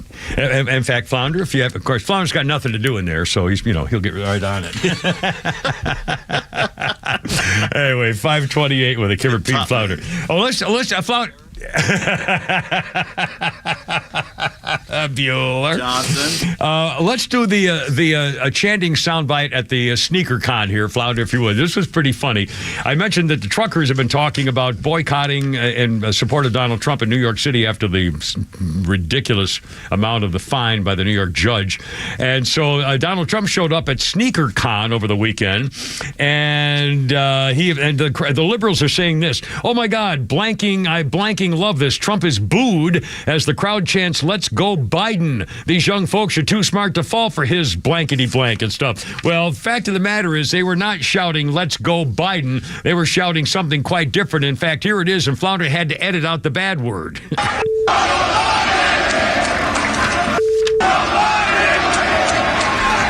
Blank Joe Biden, not "Let's go Biden." A reaction. Young sneakerheads broke out "F Joe Biden" and "Let's go Brandon" chants when Trump took the stage. Liberals think they're saying "Let's go Biden." Who wants to tell them? People are sharing the video around trying to say the crowd is booing and saying "Let's go Biden" when Trump's coming out. But in reality, they're saying "F Joe Biden." It's trending again because people were chanting "Blank Joe Biden," an army of bots trying frantically to push disinformation. Hey, we saw the video, Skippy. I love him. We call somebody Skippy. Anyway, this crowd is booing Trump. They're chanting "Let's go Biden." It's comical. Here's a video. Check it out. You're a bunch of liars, and your ridiculousness isn't going to work. Coming up on 5:30, Kimmer, Pete, and Flounder on 106.3 President's Day right here.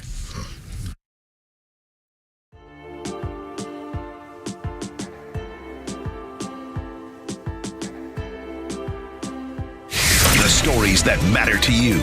These are your Georgia headlines. Presented by RBM of Atlanta, your Mercedes-Benz connection since 1964. The presidential primary is officially underway in the state of Georgia. With over 36 polling locations in Fulton County and 15 in DeKalb County, voters can vote early up until March 8th. The primary is set for March 12th. Georgia is an open primary state, so voters can select either party during the primary process. DeKalb County police are searching for a gunman who is accused of shooting a Lawrenceville Waffle House employee. Police say the shooting happened shortly before 6 a.m. when a customer and an employee got into an altercation, which ended with the customer pulling a gun and shooting the employee in the arm. Police have not given a description of the shooter, but have said they are looking for someone in a purple car. Scott Rhino, Extra 106.3. For more on Georgia politics and the latest breaking news, follow Extra 106.3 on social media or download the Extra 106.3 app. As we start 2024, Central Heating and Air Conditioning would like to thank everyone for trusting them with your heating and air conditioning and home performance needs by throwing the 27th annual Winter White Sale going on right now through the end of February. And you can save up to $2,000 with carrier rebates, the best in the business. At Central, you're guaranteed to get the best deals possible. And why is Central Heating and Air the best? Well, they're one of the few locally owned HVAC companies in Atlanta. With Central, you're not just a number, you're a member of the family. It's been that way since 1947, and it's still that way today. And Central Heating and Air Conditioning can fix what ails your house health and possibly your family's health with home ventilation and air quality products. Central has packages designed around health using variable speeds, fresh air ventilation, air cleaners, air purifiers, dehumidifiers, and more. Central Heating and Air's 27th annual Winter White Sale goes through the end of February. So check them out online at centralheat.com or call them at 770-GET-HEAT and turn to your Atlanta carrier experts. Hey Atlanta, it's Mark from the Safe House. And now, the security riddle of the day. What's less secure than a fake safe from a furniture or big box store? Joe Biden's fake border policy, of course. But hey, there is good news. This time next year, Joe Biden will not be president. So drop right Atlanta Safe House and check out the largest selection of safes in the Southeast. Build a wall around your valuables with a safe from the Safe House. We have certified delivery crews to install your safe. With over 30 years in the safe business, the Safe House is the place to buy safe in Georgia. So go to atlantasafehouse.com. Jim the Arcus here with exciting news. The All Four Seasons Home Show returns to Atlanta radio this Saturday morning at 9, bringing you advice and tips from some of Georgia's top business owners. Join Dan Watkins and myself when we will be helping you make smarter purchases, save money, and keep from getting ripped off. That's the All Four Seasons Home Show every Saturday morning at 9, right here on Extra 106.3. You've been listening to Ray Giudice for years. He's a smart guy. You know he knows DUI and criminal law. He's been in practice for over 30 years. But did you know Ray knows some of the best legal minds in the business? From labor contracts to real estate to divorce. Ray can help you through it all. He can put together the legal team you need. He's the guy you call when you've got legal questions. So call him at 404-964-4185. Ray Giudice, 404-964-4185. What's your retirement plan? Master Plan Retirement Consultants specialize in constructing plans designed to meet the challenges you could face over the course of a retirement. As holistic retirement planners, we cover tax, income, Social Security, legacy, healthcare, and long-term care planning. Our strategies are designed to maximize your retirement savings and income while minimizing taxes and protecting your assets from forces that could disrupt your retirement, providing peace of mind. A fiduciary advisory firm, Master Plan Retirement, works with you to create the potential for a sustainable retirement and a legacy to be remembered. Join us on our weekly radio show, Retirement Roadmap, every Saturday at 12 p.m. on Extra 106.3 as we discuss retirement topics for today's financial environment. Episodes can also be found on YouTube and on your podcast platform. Find us at masterplanretire.com to schedule your complimentary consultation. Master Plan Retirement Consultants. Plan well and prosper. Advisory services offered through Master Plan Retirement Consultants, Inc., a registered investment advisory in the state of Georgia. Insurance, tax, and commodity services offered through Fricks & Associates, Inc., DBA Master Plan Retirement Consultants. The aforementioned are affiliated companies. You still thinking job change in the new year? Yeah, I need something that's in high demand and more stable in this economy. IT? Yeah, cybersecurity, maybe even AI. That's what I did. Really? How? Went to My Computer Career. You don't need any prior experience, and you could start your new career in a matter of months. A lot of IT pros go to school there, too, to level up. Sweet. Are classes online or on campus? Both. Well, I'll check it out. Thanks. Make this your year. Take the free career evaluation now at mycomputercareer.edu. Financial aid is available for qualified students, including the GI Bill.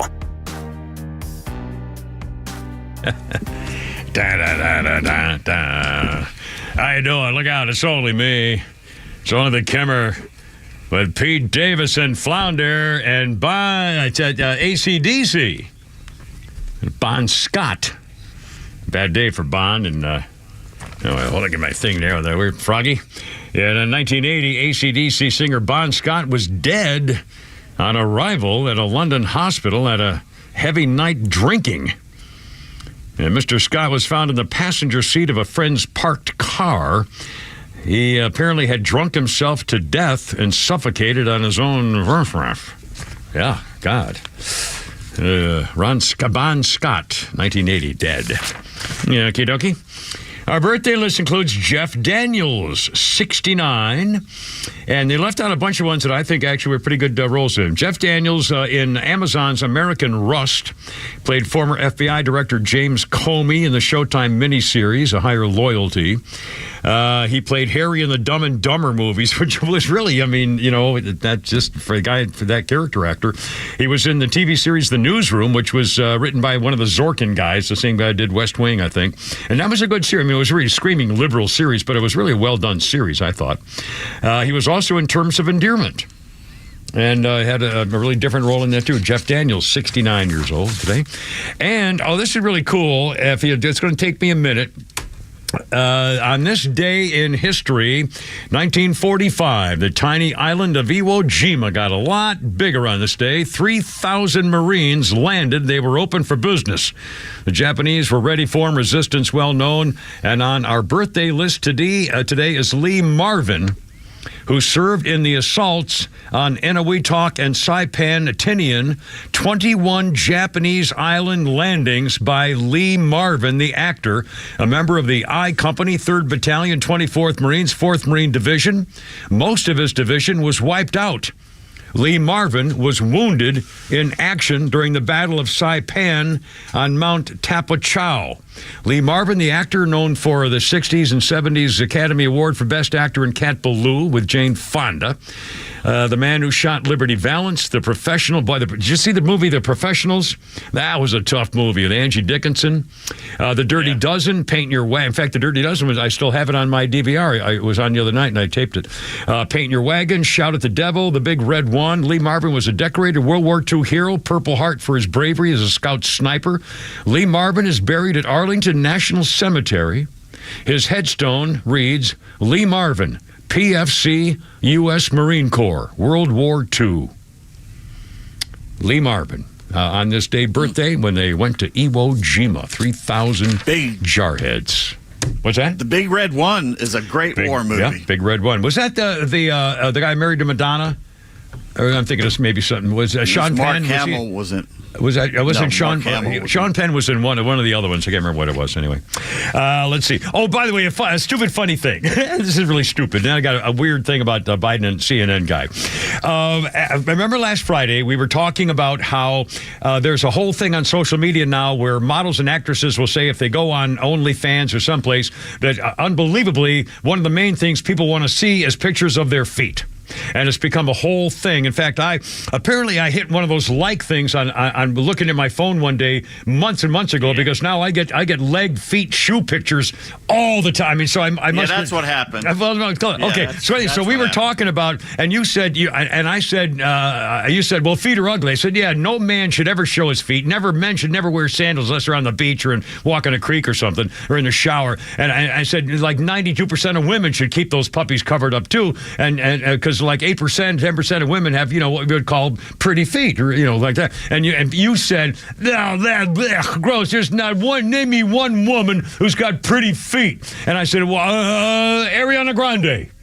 Okay, so this weekend, guess what? I found a picture of Ariana Grande, her feet in a pair of sandals, and I sent it to Pete and Flounder. Now, every morning and sometimes at night, whatever, if I come across a story on my phone and on my Facebook, looking at my phone rather on the news sources, I'll take a picture of the headline and I'll send it to Pete and Flounder to tell them I want this story printed up for me the next day, and this is what we're going to be talking about. I do like 10 or 12 things I send to Flounder to print up. So, yesterday, I sent the picture of what's her name?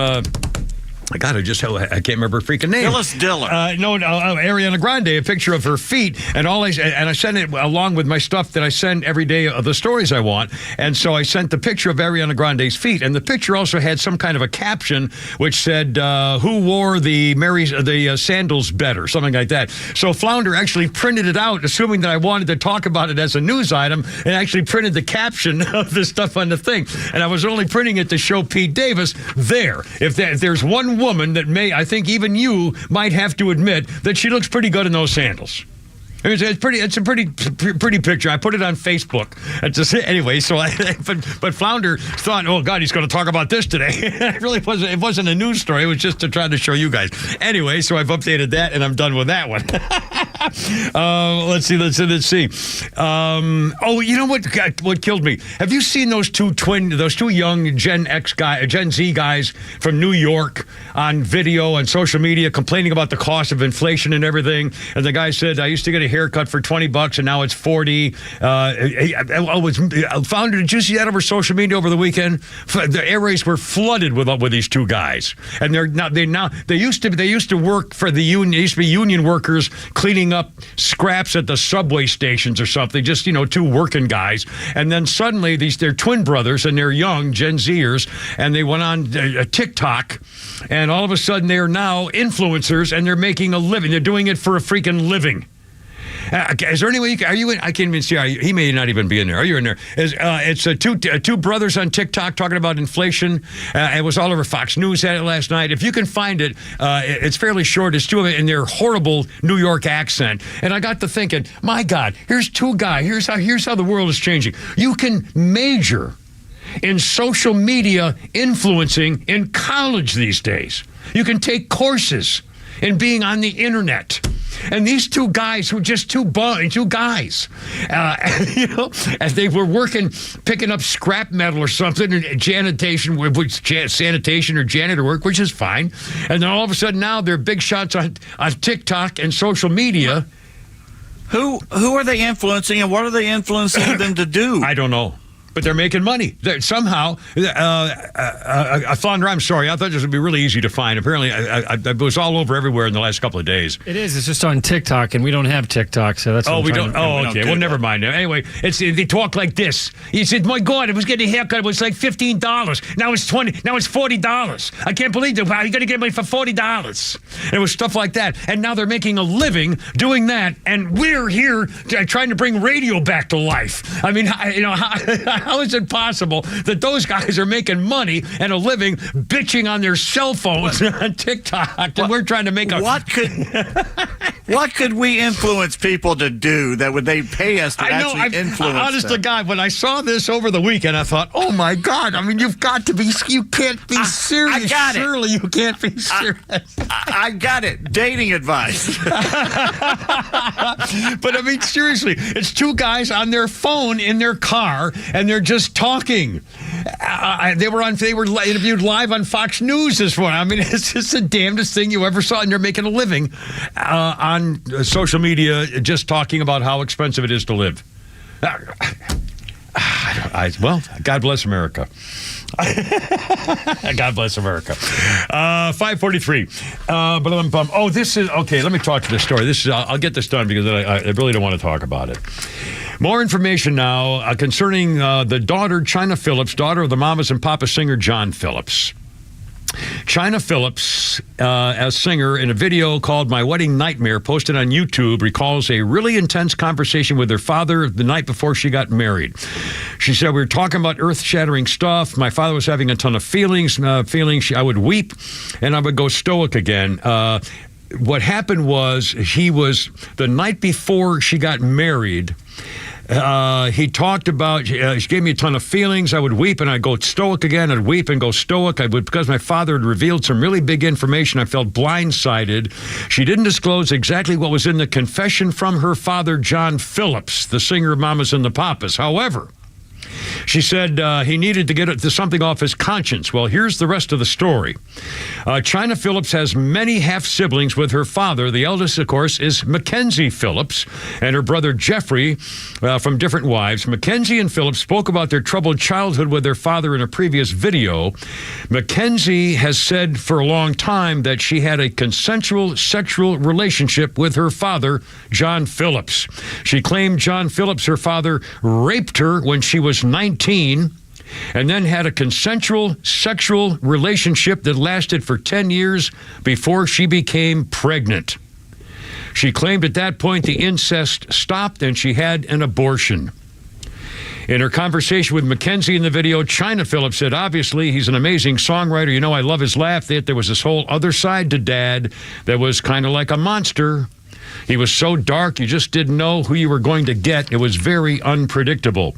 In her conversation with her dad before her wedding, she describes it as such a defining moment in my life. It changed me forever.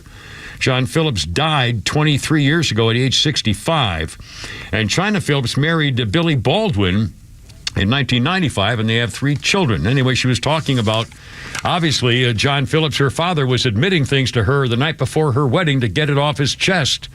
And Mackenzie says they had a sexual love affair for 10 years after he raped her when she was 19. Good Lord.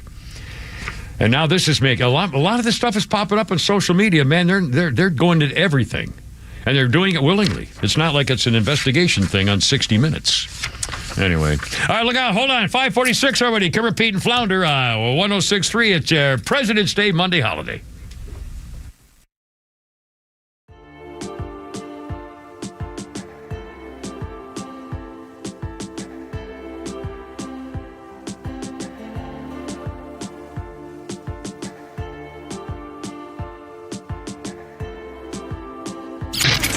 Live and local every morning.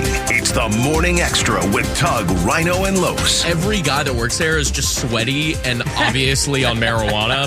So on marijuana. That sounds like something my mama would have said. They're on marijuana. They're high as a kite. He just turned into a 60-year-old man. They're on that devil's lettuce. I don't want none of that devil's lettuce in my burrito. Smoking them drums. Those boys in there are on the marijuana.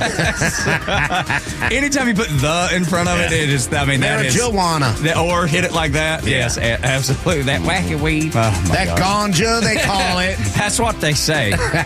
Can't get my order right. I have to keep telling them over and over. All them workers are on Satan's seed. That's right. I'm telling you. But I will say I get more chips when that guy is high. So many chips. I can usually smell it on him. The Morning Extra, 6 to 10 a.m. every weekday morning on Extra 106.3 FM and the Extra app. If it's time to buy a new car, what are you looking for? Price? Sure, that's easy.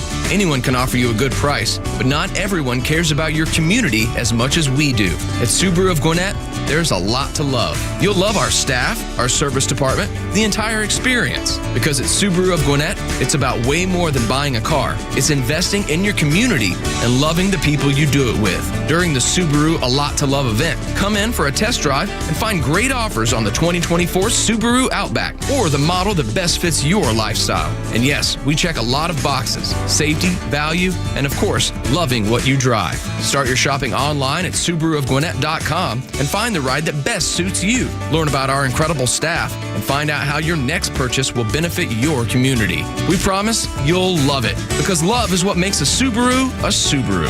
Subaru of Gwinnett, Satellite Boulevard in Duluth, and online at SubaruofGwinnett.com. Spring is right around the corner, and the folks at Howard Brothers are gearing up. If you need a new mower in 2024, Howard Brothers and Skag have it for you. Skag zero-turn mowers and Skag walk-behind mowers are a perfect solution for pro landscapers and homeowners who want to show off the amazing stripes of the lawns they manage. Howard Brothers' biggest one-day sale of the year is on Wednesday, March 6th. It's a great time to add a Skag to your fleet or to your garage. The grass is always greener when you take care of it with Skag and Howard Brothers. Hey homeowners, Tug here with some exciting news. Southern Exteriors is your one-stop solution for top-notch exterior services, from roofing to siding, windows, gutters, and more. No more waiting. They can start on your project immediately. And with an in-house warranty division, Southern Exteriors stands by their work for years to come. From leaky roofs to faded siding, trust Southern Exteriors for a quick and lasting transformation. Don't wait. Transform your home today. Call 877-9-SOUTHERN or visit southernexteriors.co now. Southern Exteriors, quality and precision you can rely on for over 20 years. Millions of guys suffer from erectile dysfunction. That's 1 in 4 men. And I can tell you, I'm one of them. If you or someone you know suffer from ED, Peyronie's disease, or PE, here's 38-year emergency room doctor and founder of Total Body Therapy of Georgia, Dr. Eric Deal. Patients who enter my office are often frustrated, hopeless, depressed, and embarrassed. I understand the problem, and I'm going to help you fix it. There are lots of competitors that don't have the credentials that I have. When you go to other clinics, you're not going to see a board-certified physician with the experience that I have. When you come to our clinic, you're going to see me. There's just not one therapy that can solve these complex issues. I'll do a complete history and physical prior to any treatment that we use. Take it from me, Dr. Deal. When it's not hard, it's really hard. Call Dr. Deal for your free one-on-one evaluation and resolve your ED, Peyronie's, or PE issues. Total Body Therapy of Georgia, 404-777-1911, 404-777-1911, online at stopmyed.com. Well, Sally, thank you for your time. But unfortunately, we can't offer you the position. But why? Well, we got the results of your background check, and we saw some red flags. Like what? Apparently, you were accused of dog-napping a Chihuahua named Mr. Cha-Cha. Mr. Cha-Cha was my soulmate. At Horizon Background Screening, we find things that other companies don't. That's why companies that use us make smarter hiring decisions. Don't let the wrong hire put your company at risk. Get the real story on your candidates at horizonscreening.com. Hey Atlanta, it's Ben, host of the Weekend Ben Burnett Show, proudly brought to you by Peach State Pride. Each and every weekend, we bring you all the issues going on around the globe and what America's ultimate role is in order to drive our agenda forward as conservatives. And if you ever miss an episode, you can download everything I've ever done on Apple, Spotify, or you can go to the podcast park. See you around, Atlanta. Look out. The old Beatles.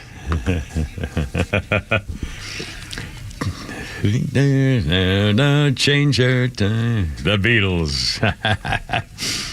The Kimmer Beatles, the good Beatles, the original Beatles. 1965, working at Abbey Road, the Beatles recorded a new John Lennon song, You're Going to Lose That Girl, did it in 2 takes. The track was released on the Help album, 1965, the Beatles, the Kimmer Beatles, the actual Beatles. Our birthday list includes in the Seal. The singer 61, his ex-wife Heidi Klum is worth $160 million. And on this, we got a little history thing here that I did some extra research on for the for your tiny entertainment. It was on this day in 1807. Former Vice President Aaron Burr is arrested in Alabama, put on trial, and acquitted of the charge of treason. But what a mark in history for this guy, Aaron Burr. He fought a duel with Alexander Hamilton, the former first Secretary of the Treasury, on July 11th of 1804 in Weehawken, New Jersey. Again, this was a couple of months after Aaron Burr, this was a few years, 3 years before he was put on trial for treason. Aaron Burr and a duel with Alexander Hamilton, the first Secretary of the Treasury. They had long been political rivals, but the immediate cause was disparaging remarks that Alexander Hamilton had made about Aaron Burr at a dinner. Aaron Burr demanded Hamilton correct himself. Hamilton felt he could not comply without sacrificing his own political career, and although he opposed the practice of dueling, his eldest son Philip had died in a duel 3 years earlier. Alexander Hamilton agreed to the duel, illegal in both New York and New Jersey, but dealt less harshly in New Jersey, so that's where they did it. At Weehawken, on a secluded ledge above the Hudson River, a popular dueling ground. It had been the site of the dead son Philip's duel a few years earlier.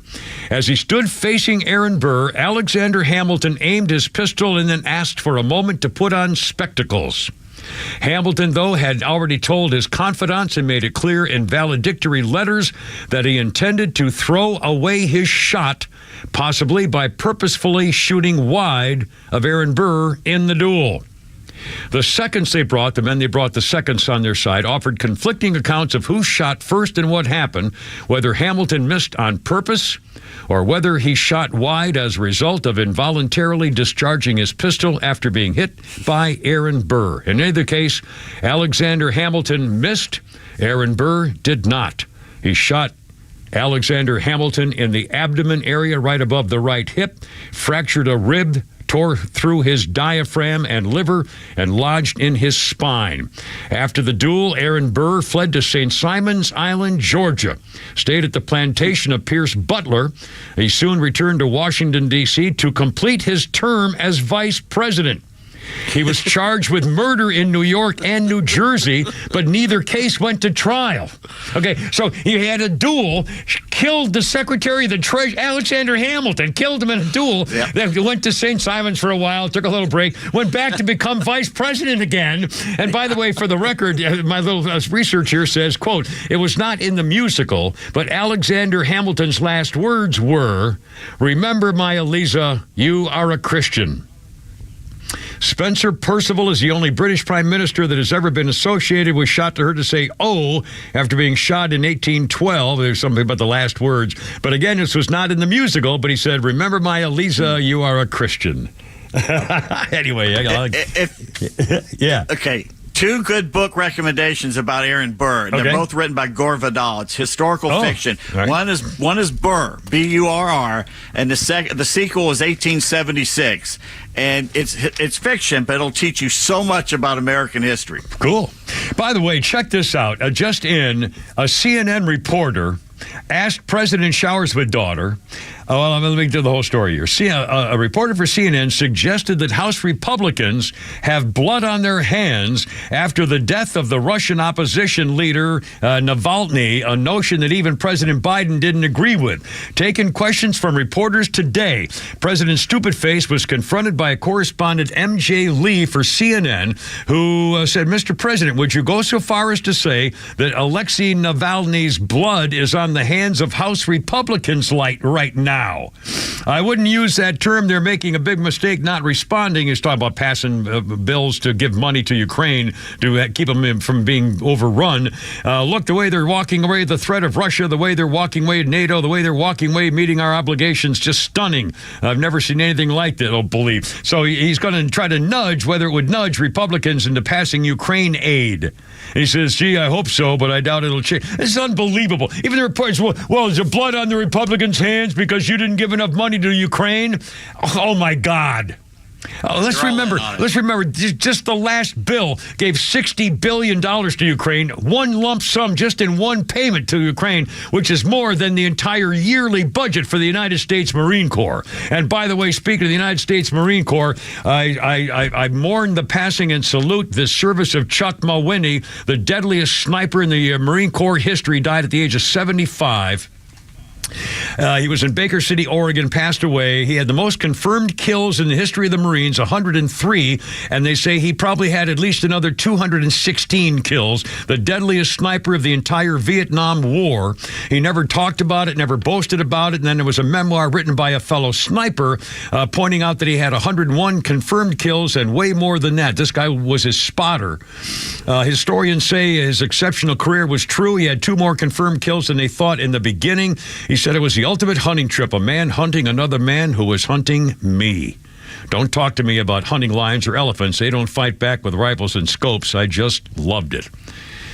By the way, until that name, and I may be pronouncing it, it's Mulwiney or Mulwiney. I'm not really sure how you pronounce it. Chuck, I didn't know much about him.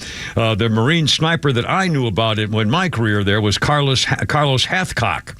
He had 93 confirmed kills and at least 300 more kills. He was known for his white feather. He wore the Marine Corps, he wore the soft hat in the jungle and had a white feather in it, and that's what the enemy would look for, trying to get the guy with a white feather. Carlos Hathcock once spent 4 days crawling in the sludge of jungles, no food, no sleep, no nothing. He only traveled a few hundred yards in 4 days. He was within a couple of feet of enemy troops walking through the jungle that never saw him. That's how good these guys are, living on the land, no food, no nothing, for days at a time. He finally got his shot and killed the general in charge of the bad guys at 700 yards.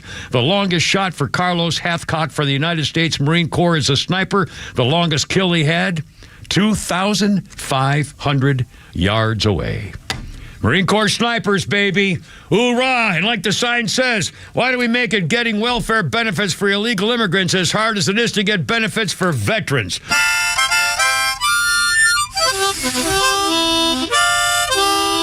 Hey, I gotta go. You're killing me. Kimmer, Pete, and Flounder. Tomorrow we do it all over again. Look out.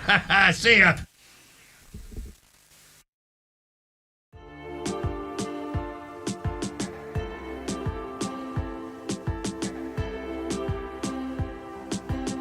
The Kimmer Show is back every afternoon from 3 to 6 p.m. Only on WFOM Marietta, a Dickey broadcasting station. Extra 106.3 FM. Holding out hope for a comeback. I'm Tom Graham, Fox News. Republican White House hopeful Nikki Haley hoping to pick up her first primary contest. She's campaigning in her home state today as voters prepare to head to the polls in South Carolina this Saturday. In a general election, you're given a choice. In a primary, you make your choice. This is the opportunity we have to make our choice for a new generational conservative leader and to get our country back on track. But the Real Clear Politics polling average shows Donald Trump has a big lead in South Carolina. Haley is attempting to go on the offensive over foreign policy issues. Fox's Alexandria Hoff is in Columbia, South Carolina. The former governor's theme really this week has been